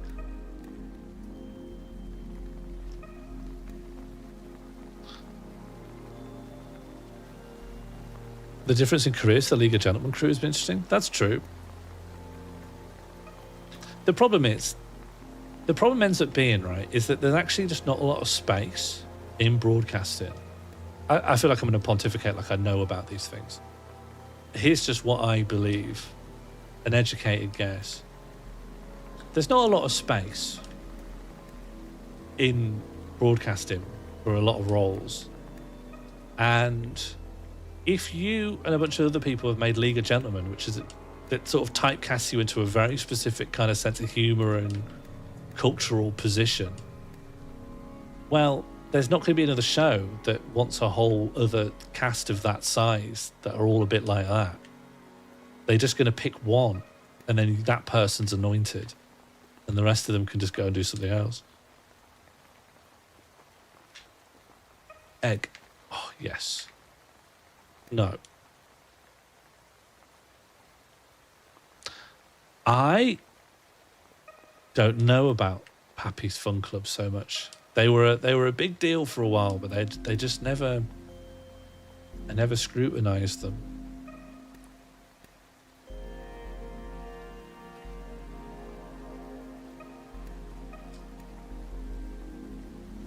That's very damning from Becca Bix and very funny.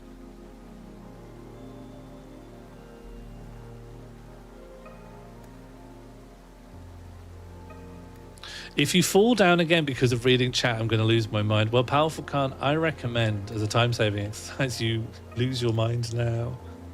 Because Powerful Khan, and I don't want to tell you how to live your life, and I don't want to tell you how to organize your thoughts, but if you're watching this thinking, I wonder what the next section of jumping puzzles the egg will encounter next, that will be interesting. I think... I just don't think you should be thinking like that. Whatever comes up next, it will be a bit like this. There'll still be an egg, we'll still be jumping, we'll still be in the castle, it'll still be raining. How much curiosity could you possibly have? Dying and coming back to the thing I've already done, that is the game. And so if that frustrates you, I think, don't stop watching. I'd never recommend anyone do that, but I think you could reorganize your relationship to what you're seeing on the screen such that you are happier. Tee-hee. You can't tee-hee yourself out of that. You said something and I read it. That's it. We're bound now. We're bound now through thinking about what you think. I think you just fell reading a Powerful Khan comment where it just goes to show, doesn't it? I'm going to play 10% worse now. Not as punishment, but to just try and emphasize where the joy is to be found.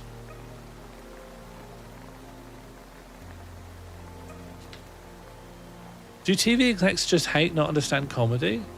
She with a C just won 2 BAFTAs and they're not even advertising a new show. I don't really know what's happening at the top. I know from how it drips down that like the feedback people are getting from like spec scripts and stuff. I've seen quite a few people talking about how everyone wants a new narrative comedy, right? Which is their word for like a sitcom. You know, narrative comedy as opposed to like a panel show or whatever.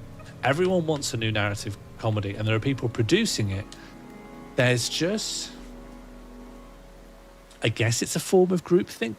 Because no one's producing it, that means everyone wants it. Everyone wants a new narrative comedy. And if someone could make the new, for instance, My Family, they think they'll print gold dust.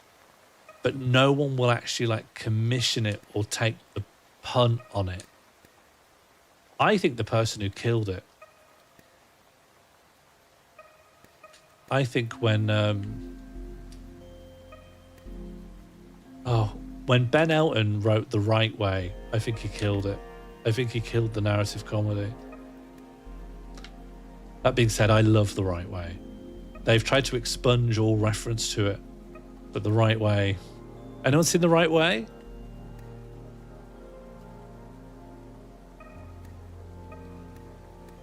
Do you print gold dust? No. I've never even seen gold, to be honest.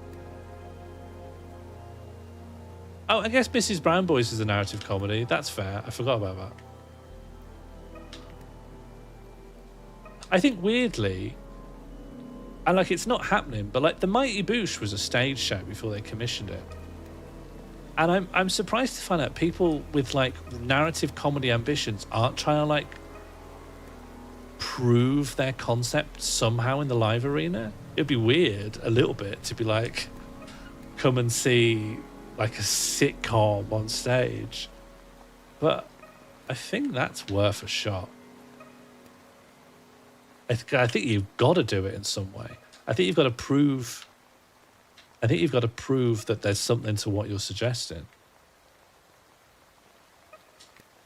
The thing that gets me, if we do, and then I think we should close this comedy conversation, because the amount I can say without really shooting my mouth off is kind of limited.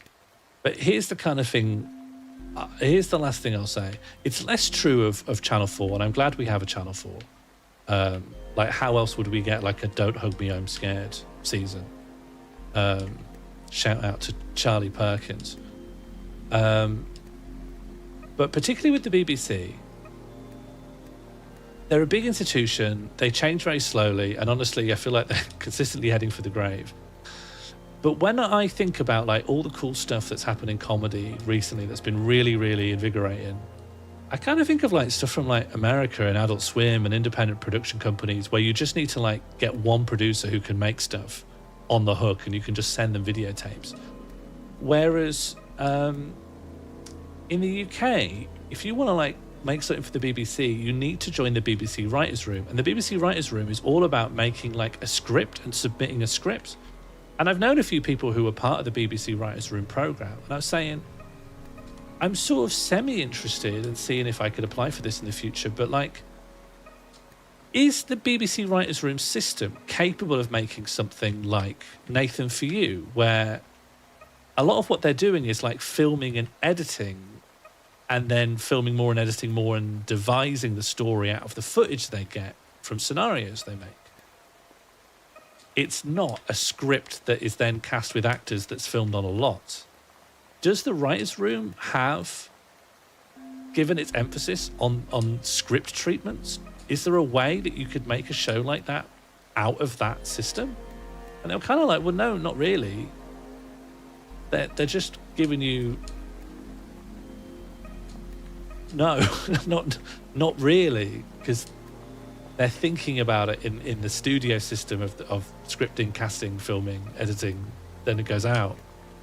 And unless you're like someone, and by someone I kind of mean like someone's nephew or family member, you can't really step too far outside the format and get listened to, because why would they?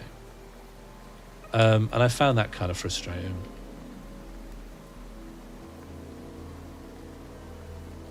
I'd argue that Fleabag is a sitcom. That's true, and that got proved in the live theatre. I do think it's a piece of comic theatre, to be honest, given that is like literally what it was as a stage play. That's how it builds itself. Oh, Lord. Okay, let's crash the game.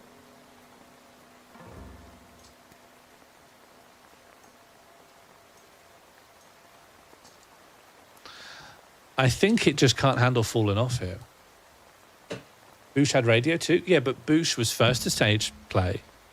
Then it got picked up, and first it did radio to prove itself for live. But what they gave to the Mighty Boosh for their radio series was so mad. They just gave them a recording studio and gave them no oversight and just told them like the quantity of minutes that they were supposed to give them. It was so bizarre. I don't know if that will ever happen again.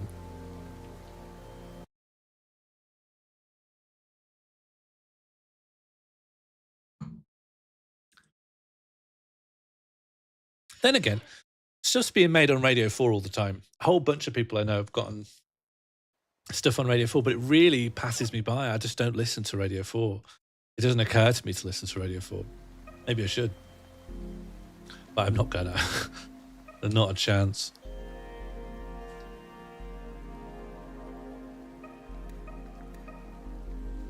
Okay, so I can't go and die down there. Well, let's just egg back up. No, let's just go and die off a different death plane. Let's go and die off the death plane that's in here. And maybe the dev, I could tell them, is broken. Oh. Oof. Okay, great. Can you just respawn? Nope. You have to die. Okay, we have to move off of comedy now. I feel like I sound really bitter and jaded just talking about all my gripes. I'm not particularly bitter and jaded. I think there's a lot to gripe about. It's a complicated industry. I've seen that this dev reacts well to player behavior trends. What do you mean? I need to stop reading chat, otherwise Powerful Calm will go off. Are you sweet and jaded? Oh, yeah. Do you know what? Yeah, I am. I'm sweet and jaded. I'm not going to say I'm not jaded. But I'm... Sweet and jaded is really good. I think being jaded is very normal, but you can't be bitter. You know what I mean? That's bad for you. Why should you suffer? You should be happy. Like a boiled sweet. A boiled sweet's jaded? God, I've been getting so into boiled sweets. I'm only allowed them when I go to the cinema. And when I do, I get like, toffees are so good. And kids hate toffees these days, but toffees are real good. Chocolate limes are pretty good. There's also those buttermintos. Have you been getting into buttermintos? They're pretty good. Do you know what? This is a great stream. I think I should egg every stream. I don't know if I've kept to my initial promise. I didn't keep to the even keel voice. But I think we've had some pretty good conversations. I think the discourse quality has been higher. I've been a little slower, a bit more steady. Not languid, calm, you know. Controlled, if not relaxed. Can we get a playable egg for Moat? Is Spiffing here?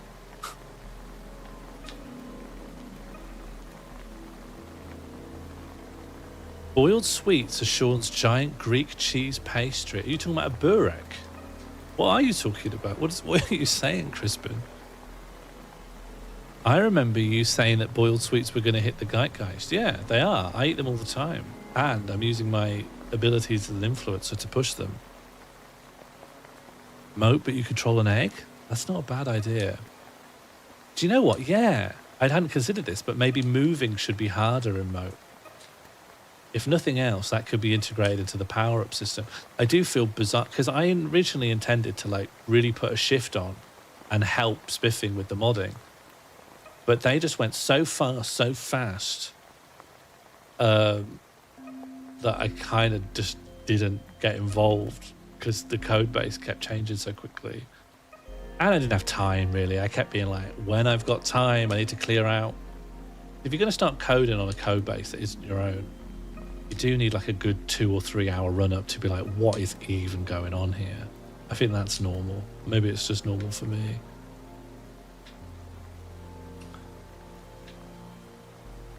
That's good. Spanakopita. That sounds like a spinach. That spinach? Sewer plumes. Yeah, I can go for a bit of sour.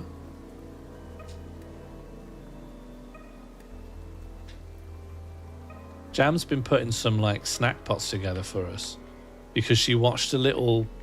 I don't know where she encountered it, but she discovered what children in the south of France have for their lunch at school. And it's just like cheese and fruit and nuts. And she's been putting together like kind of interesting combinations of just a bit of cheese, a bit of fruit, and some nuts. And the idea is you just try and have a mouthful that contains one bit of fruit, one bit of cheese, and one bit of nut, each in every mouthful, and just see if they combine. Is that good? Like, what did we have the other day? A bit of mature cheddar, grapes, and almonds. No, not almonds. Hazelnuts. Great. Do you know what? Class. I would never think to combine those three things, but I don't think there's a cheese, fruit, and nut combo that's not good. They're all good. Celery could be good. You know what? I think we're all sleeping on celery. I keep forgetting about celery. Celery's pretty good. And it can be nicely bitter as well. We really need to shout out to the bitter veg. They don't get enough love. Celery. I think the only thing I use celery for is I put it in a risotto. Celery adds a lovely little bit of crunch to a risotto. And a bit of blue cheese. I know a lot of people don't like the blue cheese, but you put a little bit in a risotto. Trust me. Bro, trust me on this one. Hang on, I need to not look at chat now. Now that I feel the weight of history. Oh, don't egg. Don't you egg. Don't you egg me now.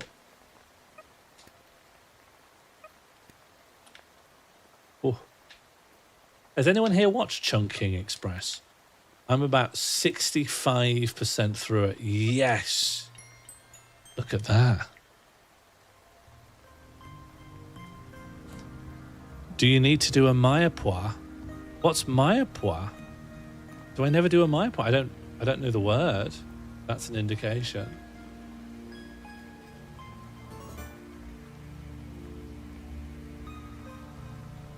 Mirepoix. What's mirepoix? When he's in the mood for love. Was it good? Because I'm trying to watch films, but I'm only doing it while I'm doing my steps. No. Okay, I've got to die. I've got to die, but a sanctioned death plane. No. That's so sad. Isn't that so sad what's just happened? I don't know if Powerful Khan will ever forgive me. Celery, carrots, and onions. Mirepoix. Celery, carrots, and onions. Oh, what would I use that for? Soup? I don't make soup. I don't make soups. I don't make casseroles. Every now and again, I really hanker for an Irish stew. But I don't eat lamb. Oracle, is it possible to make a good Irish stew without lamb? You're going to say yes, aren't you? But I just want the lamb in it.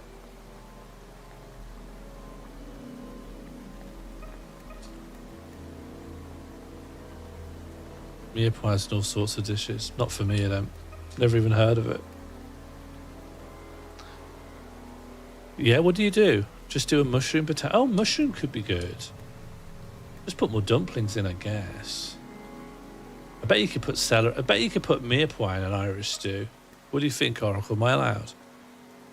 Yeah, love the lamb. I might make an exception for Irish stew. I make an exception for noodle stir in Sheffield. when I get the beef pot. But I don't like saying to people I'm a vegetarian except for this one Chinese restaurant. But it is a good review, isn't it? They're giving a restaurant 5 stars, and then they're saying I'm a vegetarian except for this restaurant. That's like a 6-star review. It doesn't do a vegan one for me, Oracle, because I don't order it. Yeah, saying I'm a vegetarian except for this one restaurant, that's got to be the best review you can give anything. Pearl barley's okay. Pearl barley's all right. I know pearl barley.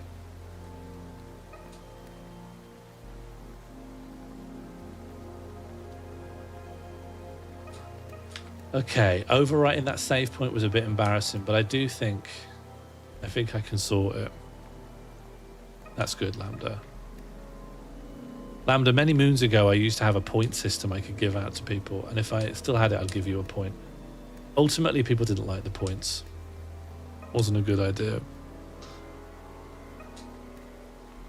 If you want to keep eating red meat, you must eat it regularly. Why? What do you mean?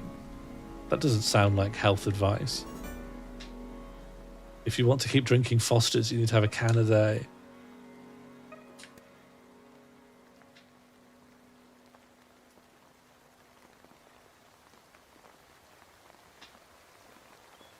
I didn't eat red meat for a while. Now I can't. I don't know. I don't know what's happened to you, Funny Joke Name, but I was like a vegetarian for like 12 years and then I just stopped and I'm fine.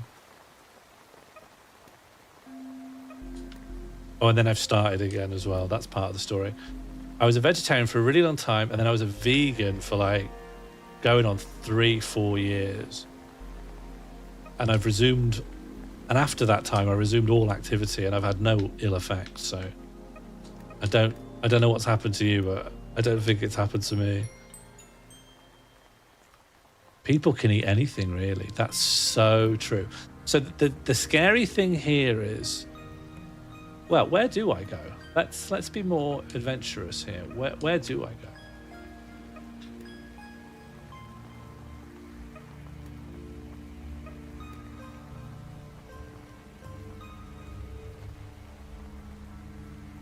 Do I just go down there? I don't know if I've been there before. I think this is new. Sometimes you just have to eat things to make you shit yourself. I put so much chili oil on my last beef bowl. I put an entire ladle of chili oil on it.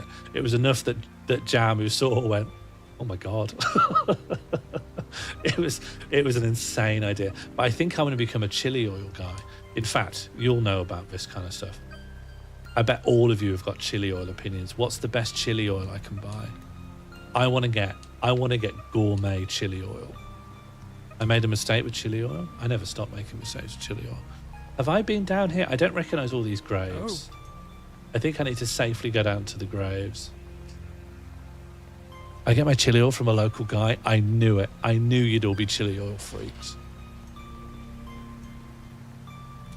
I just use Lao Ganma. I've heard of Lao Ganma. I don't think I've ever bought pre-made chili oil. There's something. The game's crashed again. I think aside from the fact the game crashes quite a lot, for seemingly very normal and innocuous reasons, beyond that, I think this is wonderful. This is truly one of the greats.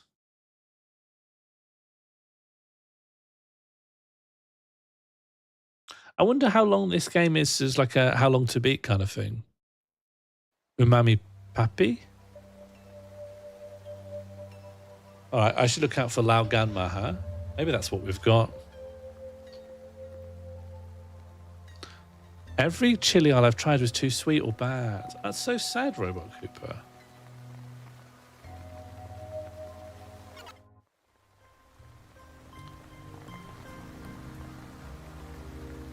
Have we enjoyed Egg? I've had a wonderful time doing Egg. I felt like I needed a more relaxing experience if I've got more craft coming up. I kind of think I've got to go over here. Okay, doable. Oh, I've got so much Horlicks left.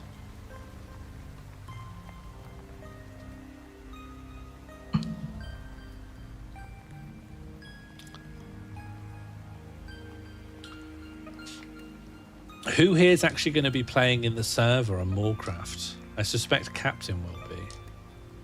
And remember, you don't have to do hard commitments. You're welcome just to come in and out and leave as you will. Build a house and never return. But who else at least intends to pop on? Fluff will. A lot of shellfish in the chili oil.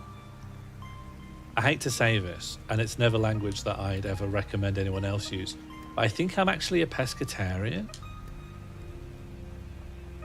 I think I'm going to keep eating fish. I don't think fish mind being in pain, for one, and I don't think they care whether they live or die. Oh. I've heard that about birds as well, but I'm still not eating chicken. I just don't relate or like fish as organisms. Oh. I do think they've got B12 in them.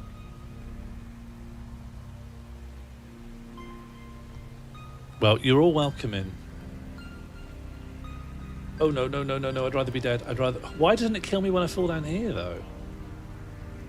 Okay, don't go... Oh, what if I just crack on the floor? Oh, that's not too far. Fine. You should spend more time with fish in the sea? What do you mean? Is that a threat? That seems like a death threat. Oh. Oh.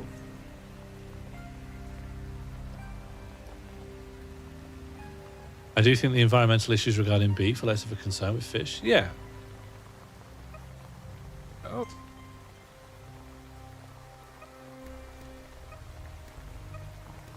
And I don't even eat that much fish.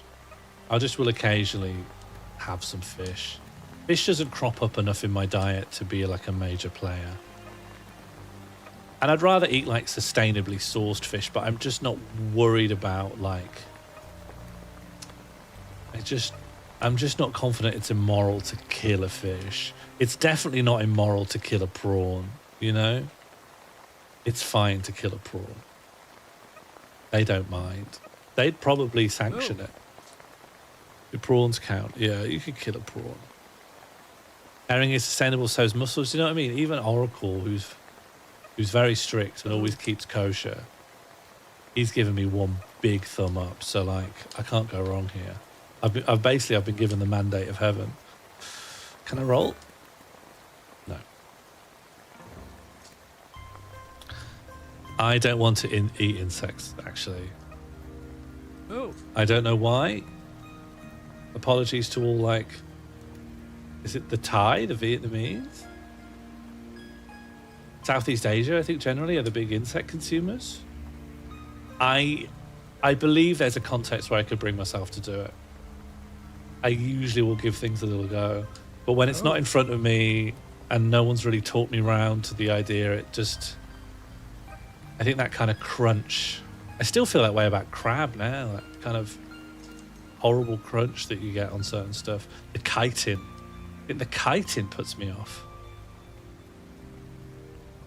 Like, I'm more inclined to eat the grubs that haven't formed the chitinous shell. Oh! At any time you can reset with B. If you want to be really clever, just press it prematurely. Here was me, waiting for the prompts on screen. Didn't need to. I did eat ladybirds, and they didn't taste of anything. Problem is with insects, they don't really have a lot of guts, do you know what I mean? I thought the whole thing we want is guts. And by guts I mean meat. I don't mean guts. I'm using guts as a euphemism for flesh. What is the opposite of a euphemism where you make something sound worse? Buzz Josie will know. Okay.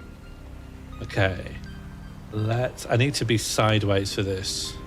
A dysphemism, I knew Buzz Josie would know. Lately, I've taken a real pride in being like, I know this person, I know this person, I know this person. I feel like I'm Nick Clegg in the 2010s elections, remembering people's first names. But like, knowing like, you'll know about this, you'll like this. I love doing it. I think my hit rate could be better.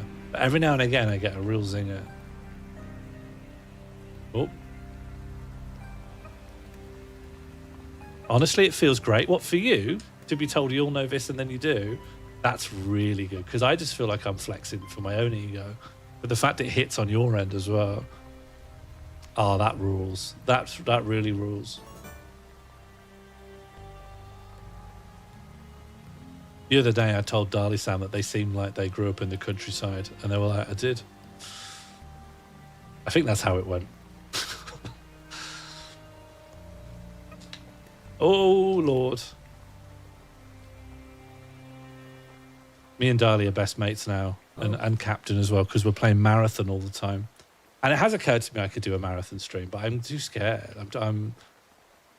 I think if I was to play in a team of 3, it'd be too frenetic. It wouldn't be enjoyable to watch, really. And if I played on my own, I'd just be too frightened. What makes one feel like a countryside kid? The thing is about my insights is that they come from an ineffable place in my mind. They arrive out of the pineal gland and don't once go past my frontal cortex, so I can't translate them into language with any fidelity. Sorry.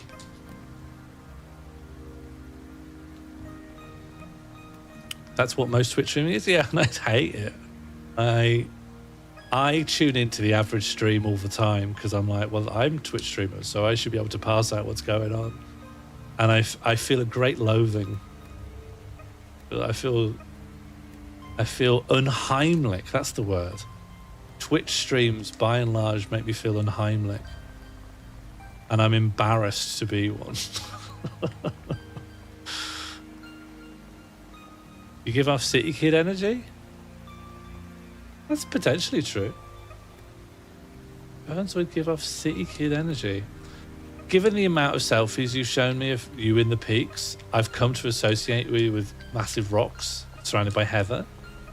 But I can sort of overwrite that. Come on, Egg. Come on, Egg. COE.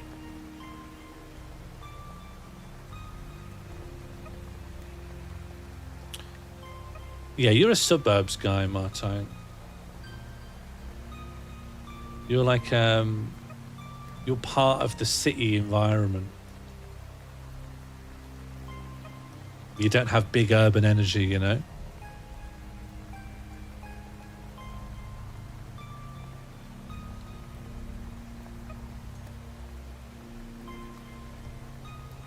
Can we do it? Can we do it? Doesn't matter. I like to romanticize big urban, but, you know, I don't want to be big urban anymore. Do you know when they sell these, like, really expensive town flats to professionals that they've just built in a kind of one of those posh, high-rise-ish places that are, like, really central, but also you leave the complex and you're just spat out in the middle of the city? I always think they'd be brutal to live in. You don't have that, like, mild repose from the city. You're just spat out into it. I think that 15-minute minimum travel distance to be in the city centre is absolutely necessary. You can't just be like, wham, I'm in the middle of the city centre. You need to brace yourself. This reminds me of the game where you're a bloke in a cauldron with a hammer. Oh, you're thinking of Bennett Foddy's Getting Over It. However, this differs in one major way. Here, I'm an egg. And that, I can't describe how crucial a difference that is.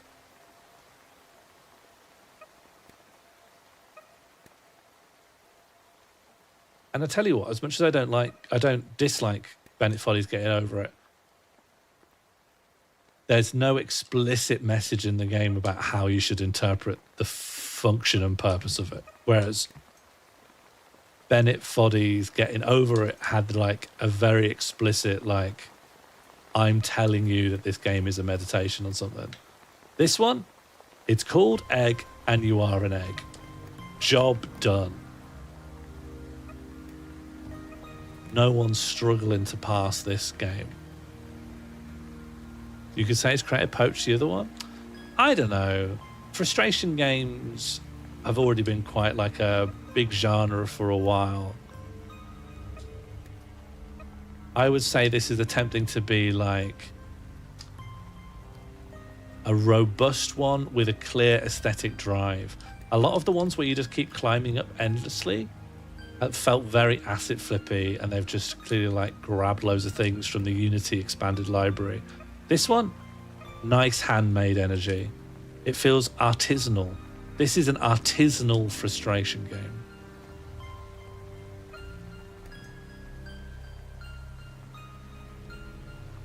I got your pun. Hang on. Vout Mog? I got the pun. I didn't know how to acknowledge it without laughing, and I just couldn't bring myself to patronize you like that. So I just treated it like you had something to say.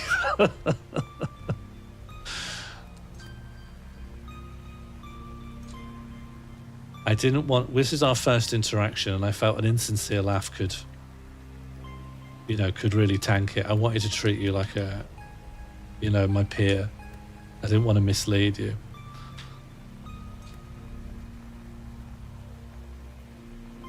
Okay, maybe we cap out the egg puns there, okay? I've been civil so far. I think I've been very polite.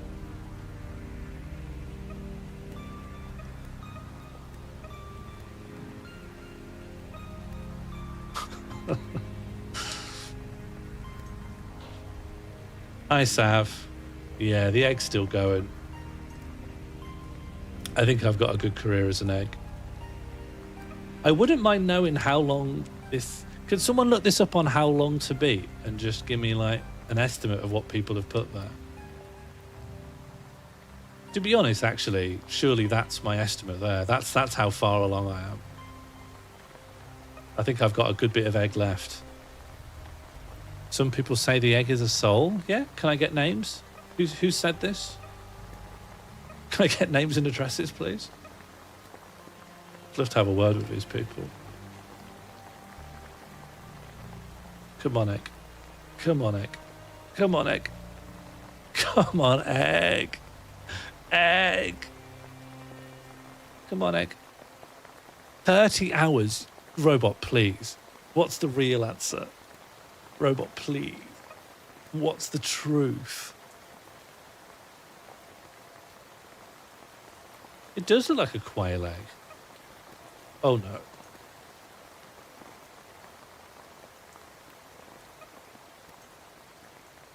Five to 10 hours.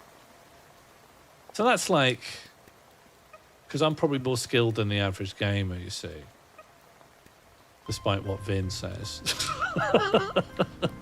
I need to make sure no one misunderstands this as a serious thing. But I can't help but think it's funny to like really act like what Beth said got under my skin. But you can't really feel that kind of thing out. It feels inappropriate to pursue. I think that's what tickles me so much about it. How dare Vin say I'm not good at piloting the egg? Nonsense, Crispin. You'd have this cleared up in an afternoon. To be honest, you'd all do better than me because you wouldn't also be reading, like, you wouldn't be in dialogue with 20 people like I am. Yeah, now you're getting it. How do I pronounce your name? Voutmog? Voutmog?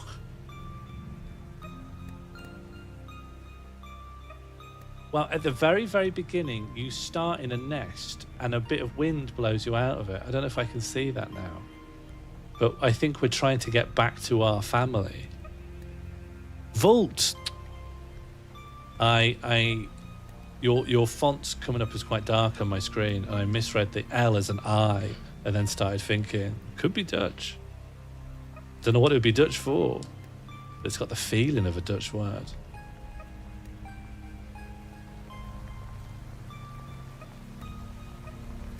Oh, come on, egg. Oh yeah, Volt. Who are you guys? What, if you're the bee, what other flowers are you visiting? Stroopwafel's a good one to know. Very important one to know.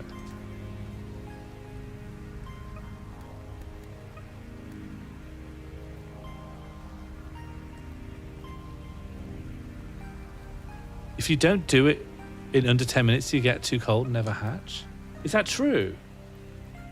I guess there's a reason why birds are always sitting on to keep them warm, huh? You can just die and not coalesce into a bird.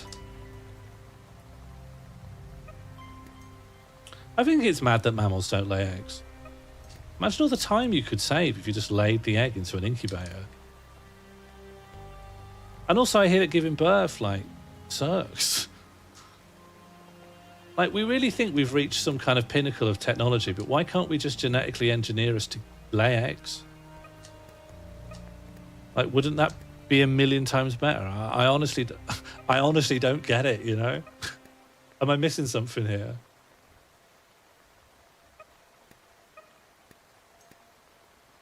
Are platypuses a joke to you? Kind of. They're poisonous as well, aren't they, platypuses? They got venom. I don't want that. I think I can't be trusted with that. Yeah, if you could just drop off an egg. Chickens can still die from stuck eggs, but don't human beings die in childbirth? Like, it's gotta be safer. It's gotta be safer to lay an egg. There's just no way childbirth is less dangerous than laying an egg. Get egg bound, they become egg bound. Everyone's saying egg bound. Didn't I say venomous? I thought I said venomous. Not for the egg. What do you mean? I think an incubator, we can easily build an incubator that's as good as a womb. Childbirth is fine. I don't know if that's the consensus, Shaz. Sorry if you're absolutely boss at it, but like, I think some people find it quite an ordeal. Doesn't it give you a cloaca sometimes? I thought one of the issues with childbirth is it can sometimes cloaca you. This doesn't seem very sleepy. You're right, this isn't sleepy. But in 2 generations? How long is 2 generations these days? People are having their children a bit up. So we're like, what we're talking like 60 years? Max? In 60 years we'll have artificial wombs. I mean, we have incubators for prem babies, but what I'm talking about is not the artificial wombs. I'm talking about getting people to lay eggs. I don't know. I think we need longer than 60 years. Generation is traditionally 25 years. Yeah, but shouldn't it be based on the average age at which people give birth? So a generation can be like longer or shorter depending on that metric. I'm only saying what's true. Oh. I'm only saying true things. Can't hunt me down for that. I don't think 2 generations is enough to humans lay eggs. Martin, thank you for saying so. That's kind of my point. Womb Raider? Are you trying to say Tomb Raider or something? What's happening? Is there a joke? Is there wordplay here? Is it a cryptic crossword? Well, the thing is, right, if you could get people to lay eggs, I don't know why that would be locked behind any particular set of physiognomy. Just put it into anyone. People should get ovipositors, like fucking mosquitoes. Yeah, ovipositors.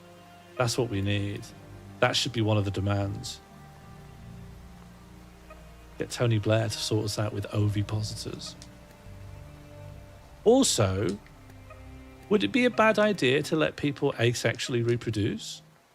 Like, in all seriousness, what's the downside? Don't worms and plants do it all the time? Why can't we do that? Why can't we just be spitting out clones on a whim? Just put them in the incubator, fuck off for a bit, come back, baby clone. This is a very unsleepy stream. Just go to bed, Chazile. It's been like 2.5 hours. Shut your eyes. Yeah, who else? You're gonna determine who my rival is now, Volt. Who was the other person talking about ovipositors? I thought I was going to have the monopoly on that. I was going to be the ovipositor egg discourse guy. John Robertson. Oh, that makes sense. Yeah, fair enough. That tracks. But he wasn't saying that we should all have them inserted into our anatomy by Tony Blair. That can still be uniquely mine. Okay, to egg. Let's egg.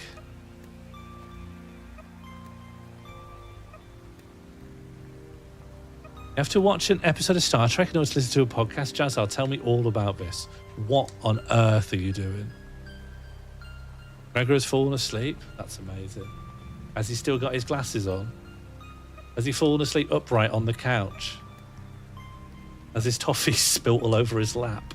Has he spilt anything? I love the idea of Gregor spilling while he falls asleep. I think the idea of Gregor spilling a drink's just really funny to me. He seems like quite... Now that he's asleep, I'm going to talk about him. He seems like quite a sensible man. So anything a bit slapstick with him gets a bit elevated, do you know what I mean? He seems like he doesn't spill things all the time. And even though you've never seen me spill a drink, I think everyone here knows I'm spilling things all day long. I'm forever knocking, spilling, upending. He's sleeping upright on the couch with his glasses on. Yes, stream success, stream success, stream success, stream win. Big win. I tell you what, I was playing Marathon with Captain and Dali Sam last night. And it's an extraction shooter, PvE. You're running around, you're shooting. There are robots to shoot, but there are also people to shoot, and you want to get each other's loot. It's superficially quite a simple game, but there's, detail beneath it. Turn off my bin alarm. And, well, we just had a great experience. Dali knows it because he lived it. And so you're all running around a map, and you're trying to kill each other and shoot each other and then get out of the map alive with your loot so that you are up on resources. And I managed to run and slide into a bit of geometry in a room such that my character got completely stuck. I was just stuck and I couldn't move and I couldn't get out. And I had to say to Captain and Dali, like, I've got myself stuck in the wall. Oh. I don't think we can complete our mission. Here, I'll give you all the stuff that I've got on my inventory. You may as well have it because I can't get out. And they were trying to jump on me and hit me and try to displace me because I'm in a non-valid bit of the game area and I couldn't get out.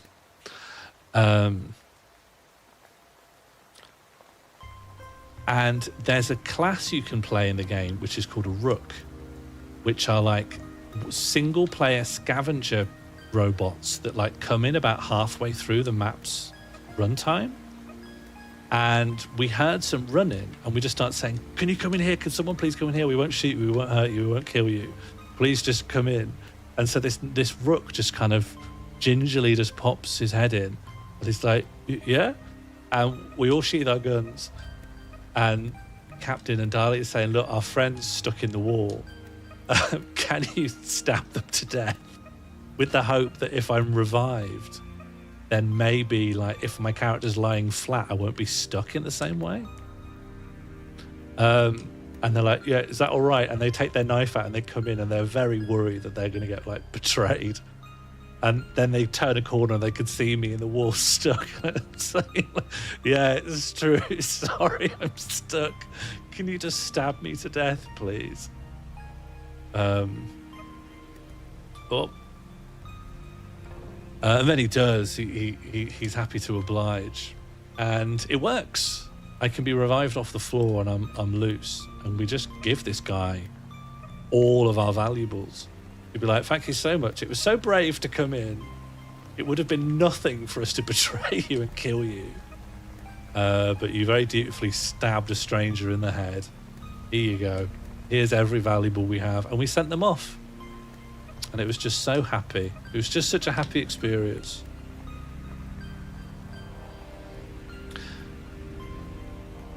Because I've seen people, admittedly very blue sky people, talking about the extraction shooters with their air of suspicion about who you can trust as being almost immoral in the amount of anxiety they cause. And I know that's blue sky people being very moralistically critical of random things. Oh, this could be it. I forgot to jump. I honestly thought I could just roll down.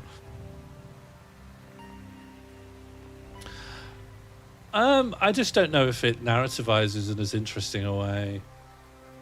Captain's become convinced I'm colorblind, but there's nothing to it because I'm not, you know. There's nothing there to talk about.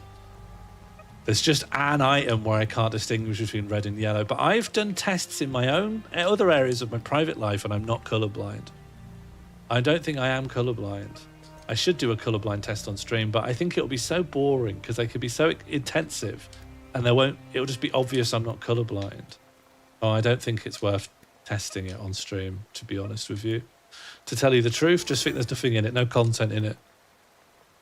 Well, to be fair, what actually did happen is that Jambud was accusing me of being colorblind for similar reasons. And she also was saying there's nothing to be embarrassed about. Lots of men are colorblind. It's not that uncommon. Don't worry. And my attitude was very similar to as it is now, which is, no, I'm not. Just shut the fuck up. That sort of thing. And I did a test, and the test was spelled really badly, and a lot of the questions weren't clear, but I was answering them really quickly with a lot of confidence. And at the end, I didn't get the result because it wanted me to pay £8. And I thought, that's not fair. You didn't tell me this would cost £8 when I spent 10 minutes answering the questions. But I felt like from the speed that I was answering, the confidence I was answering, it was kind of conclusive without the £8. Have you done that barely perceivable colour difference test? Is that one of the new dulls you've been doing on the Discord? Looks different. Yeah, exactly. I think if Captain was playing Marathon on my screen, those key cards would be hard to distinguish as well. But, you know, he won't because he's not brave enough. He's not brave enough to come to my house. Yeah, well, I did the test, but I kind of divined the results from how I answered the questions. Because they wanted, I think it was a scam.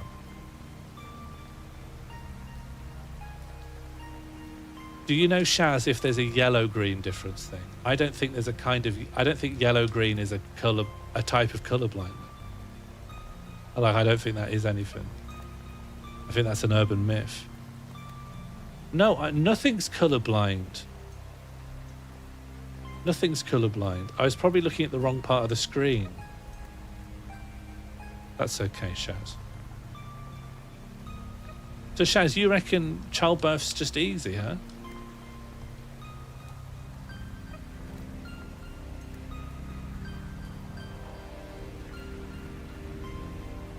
No, bad egg. I think there are different kinds of colourblind, but the main one is just the coloured dots with numbers in it. Yeah, and I could see the number. I'm not red-green colourblind. Red and green are some of my favourite colours. I'm Christmas pilled. One of my uncles is Father Christmas. So I probably can't be red-green colourblind. You forget all about it within 5 minutes? What, completely? Aren't there new obligations in your life to consider that might remind you of how those obligations came about? Like, won't the child remind you of the birth? That's what I'm trying to say. Are you jolly maxing? I'm cheerful. Not maxing. I'm cheerful equilibriumizing. I'm putting everything in perspective, I think I could say. Even Father Christmas cries sometimes, you know? It's very, very ill to be jolly all the time. You know, people don't think about that. That goes under the radar in the discourse. But if you're truly jolly all the time, then something's fucked. Jolliness should be contextual, you know?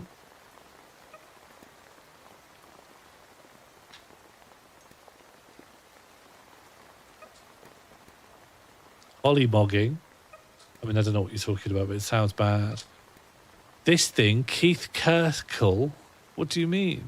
You've said this thing, but I don't see any previous messages from you to put in context what you're talking about. Crows have tetrachromatic eyes. They look colourful to each other. What? Big Popper, and did you bottle it? I think that's a really good email greeting. I hope this email finds you cheerful and happy. No, what? No, cheerful and healthy, I said. It's cheerful and happy a synonym. You shouldn't start an email with a tautology. People think you're not a good writer. Fluff sent the colour thing. Yeah, all right. Yeah, all right. Shall we put this to bed? Shall we finally put this to bed?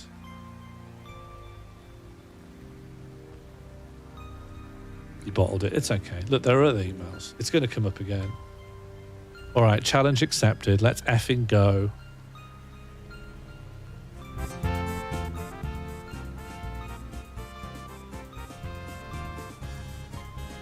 Can I mute the music on this sound?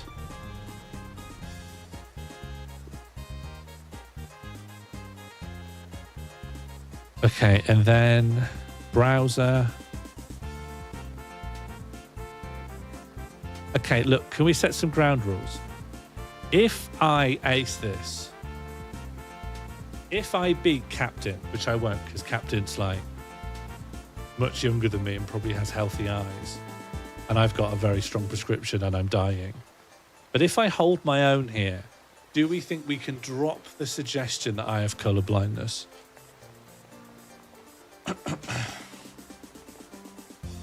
You see two colours. Click on the line between them. That's it. It starts easy. It does not stay easy. Each round, the colours get closer together until we find your just noticeable difference. The smallest colour change you can actually see. It takes about 40 rounds. Most people land around 0.02. You might do better. You probably won't. But hey, prove me wrong.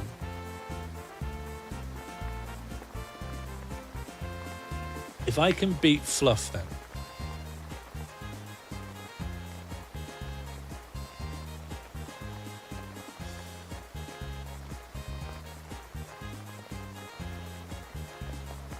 Let's go. Let's go. Let's go. Let's go. Let's go. This is for babies. Absolutely. Oh, God. Oh, we're getting there, are we? We're really here, are we? This is getting tricky. It's getting really hard. I think it's here. Bloody hell.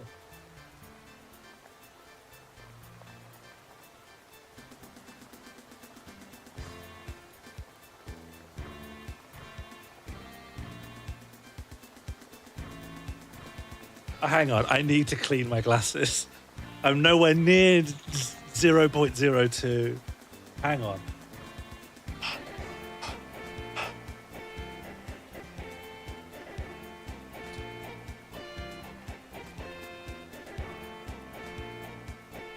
Oh.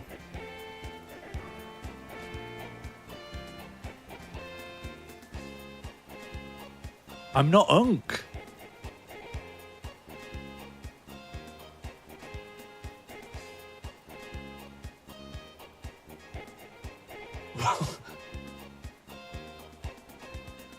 If I lose once, am I out?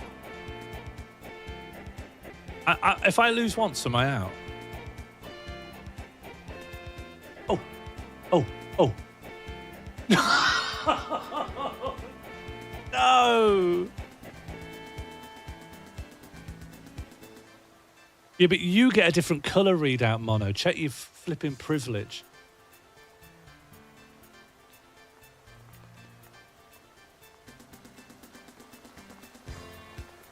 Man, that one was hard.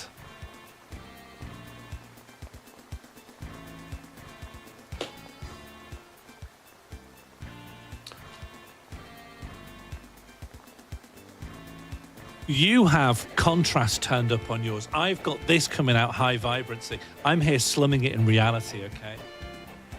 I'm giving you a varnished version of the world. But for me, I'm really out here with the rats and the grass.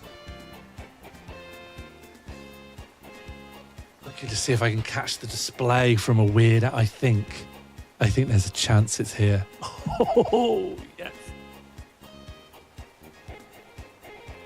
If I can just catch the display from an angle. Look how red my face has become. I've smashed the brightness. Oh. I think there's a chance. It's here. I think... Oh, I've lost faith.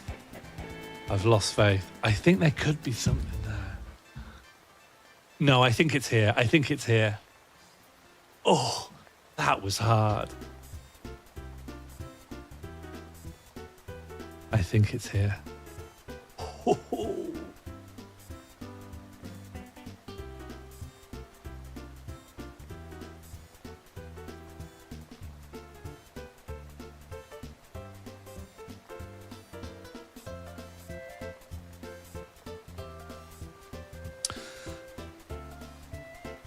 I'm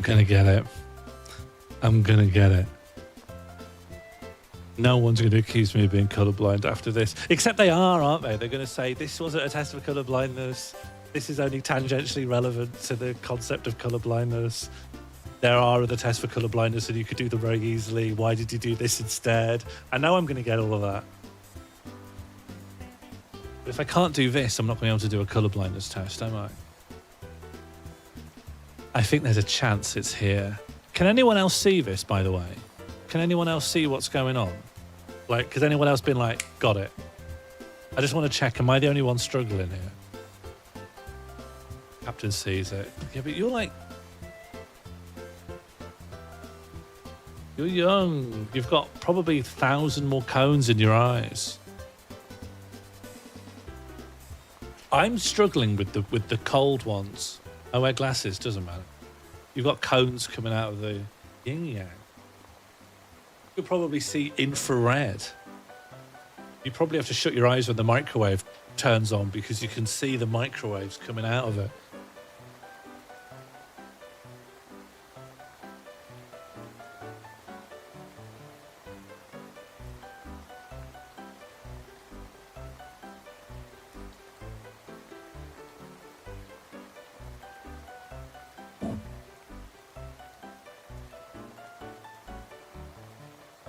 I don't see a thing.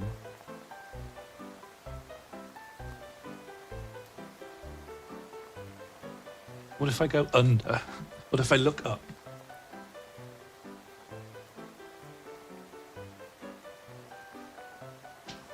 Do you know what? I think I'm onto something. Oh! Get fucked.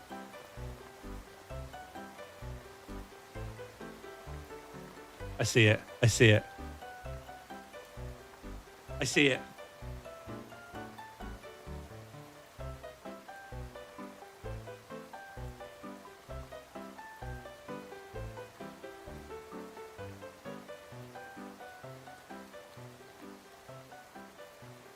I think it's here.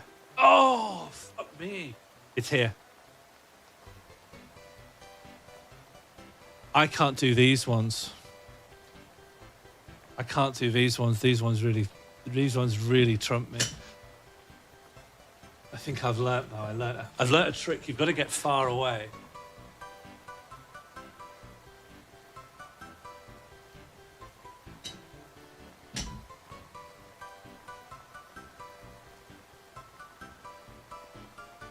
Because you're colourblind, Sav. Okay, a lot of people are. There's nothing to be ashamed about. There's nothing to get worked up about. Normal. Is it here? Is it this? Is it over here? I can't do the blue ones. Is it over here? Don't answer this. Don't answer this. You can't help me, otherwise people will say. I think it's here. Oh, fuck me. It's put mine up.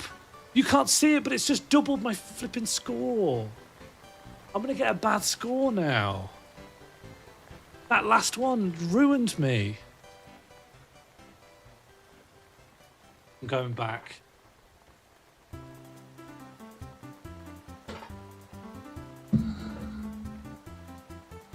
I don't see it. I can't do the blues. I can't do the dark, cold shade.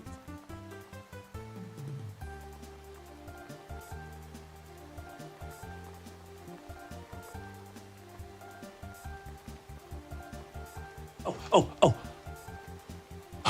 Oh, yeah, I see it. Oh, okay. Give me some hot ones. Can't do these.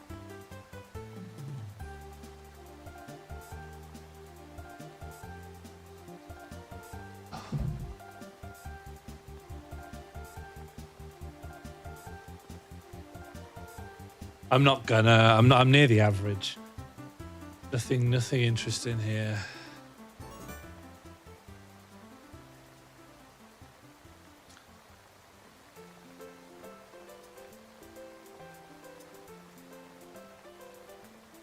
You have to do this. You have to get every angle. Some angles give you new intel. And also get away from it. Come back here. And then come at these angles. If you're too close, you can't see the wood for the trees. The great thing about me is I can tackle a problem from many perspectives.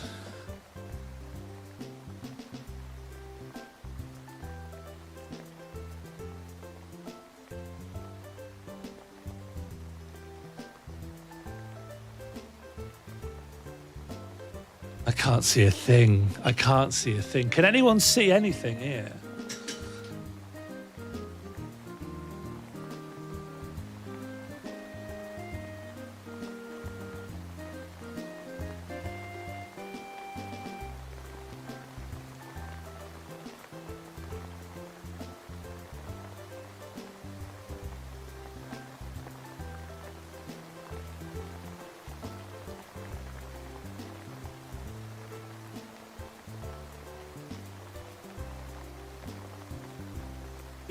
Is this good content?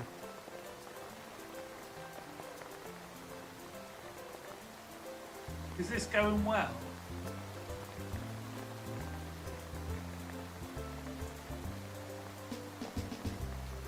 I don't see anything. It's just purple. I think I've seen it in 5 different spots. Like I see it, and then I don't know. Yeah, this is purple. It's lilac, fine. What do you want to call it? Pink? Lavender? Just sat on the floor.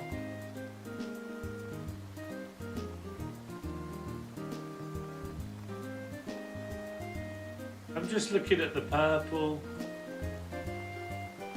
I'm not colourblind. I've got an average score, okay? If I get this one wrong, it'll go worse than average. Look away and then look at it, you're right. I'm off. I should look at something else.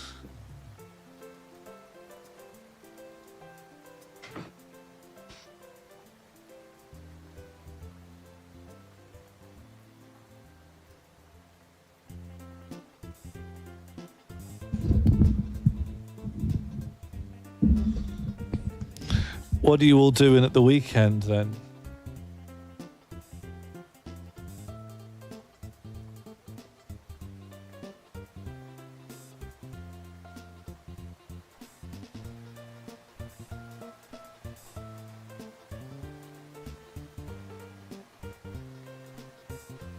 Then I want me to read a couple of pages from this book about vampires that live in Hillsborough.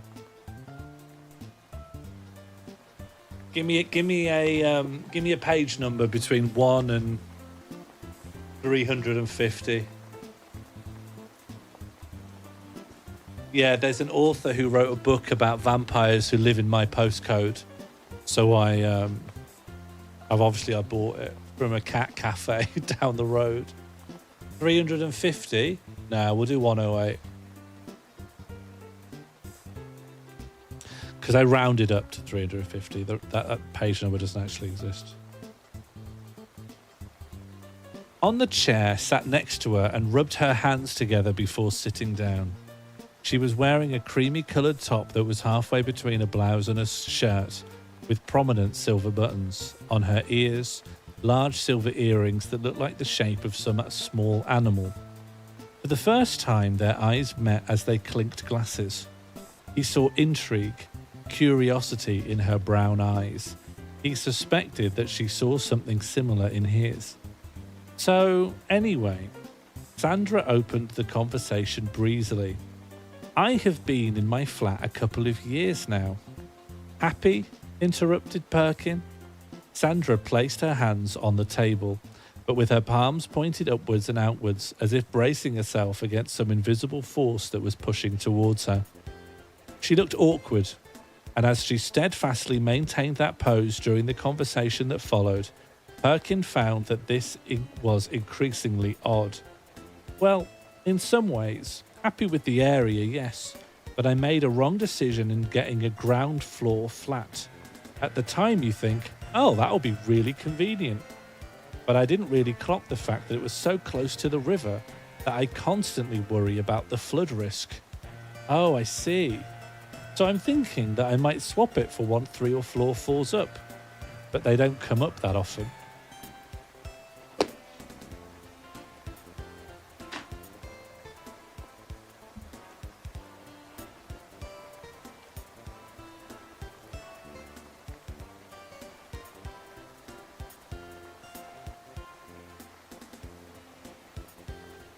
Yeah, it's self-published. Well, actually, no, it's not. It's published.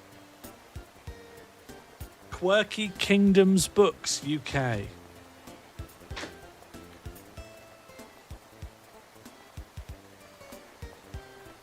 Quirky Kingdoms Books, UK. Really? There's no... Quirky Kingdom... Oh, no S. Quirky Kingdom Books, UK.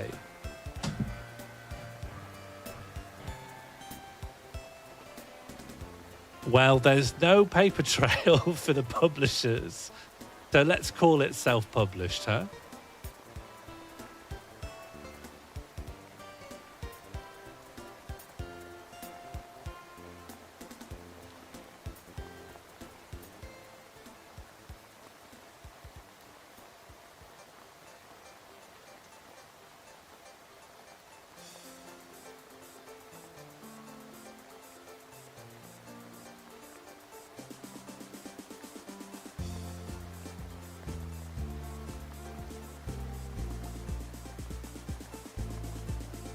I have lost 7 viewers since starting to do this quiz.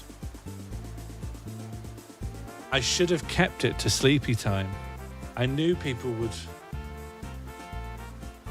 I can't go back on myself.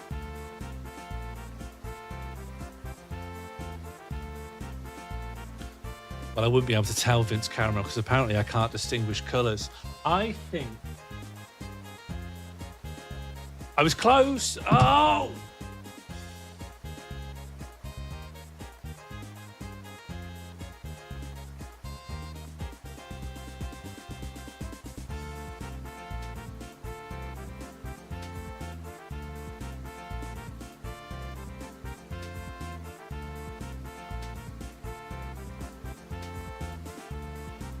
If I had got that right, I'd have got 0.029. 0.0029.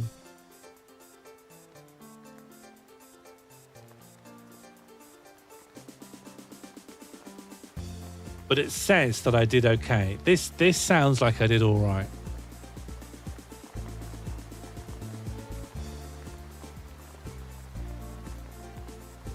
I think we'll call the stream there.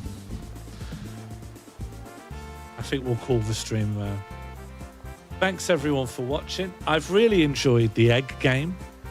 I've really enjoyed the colour game. It says you did well. Well, yeah. What did you get, Shaz? I'll probably practice a bit more. Morecraft returns this Friday. Join the Discord if you want to get involved. I'm going to hop off to finish my Horlicks. I'm going to have a wonderful remainder of my week. And I'll see you all on Friday evening. Be well, be happy, be kind, Be nice. Treat others with respect. Treat yourself with dignity. Also, crucially, goodbye.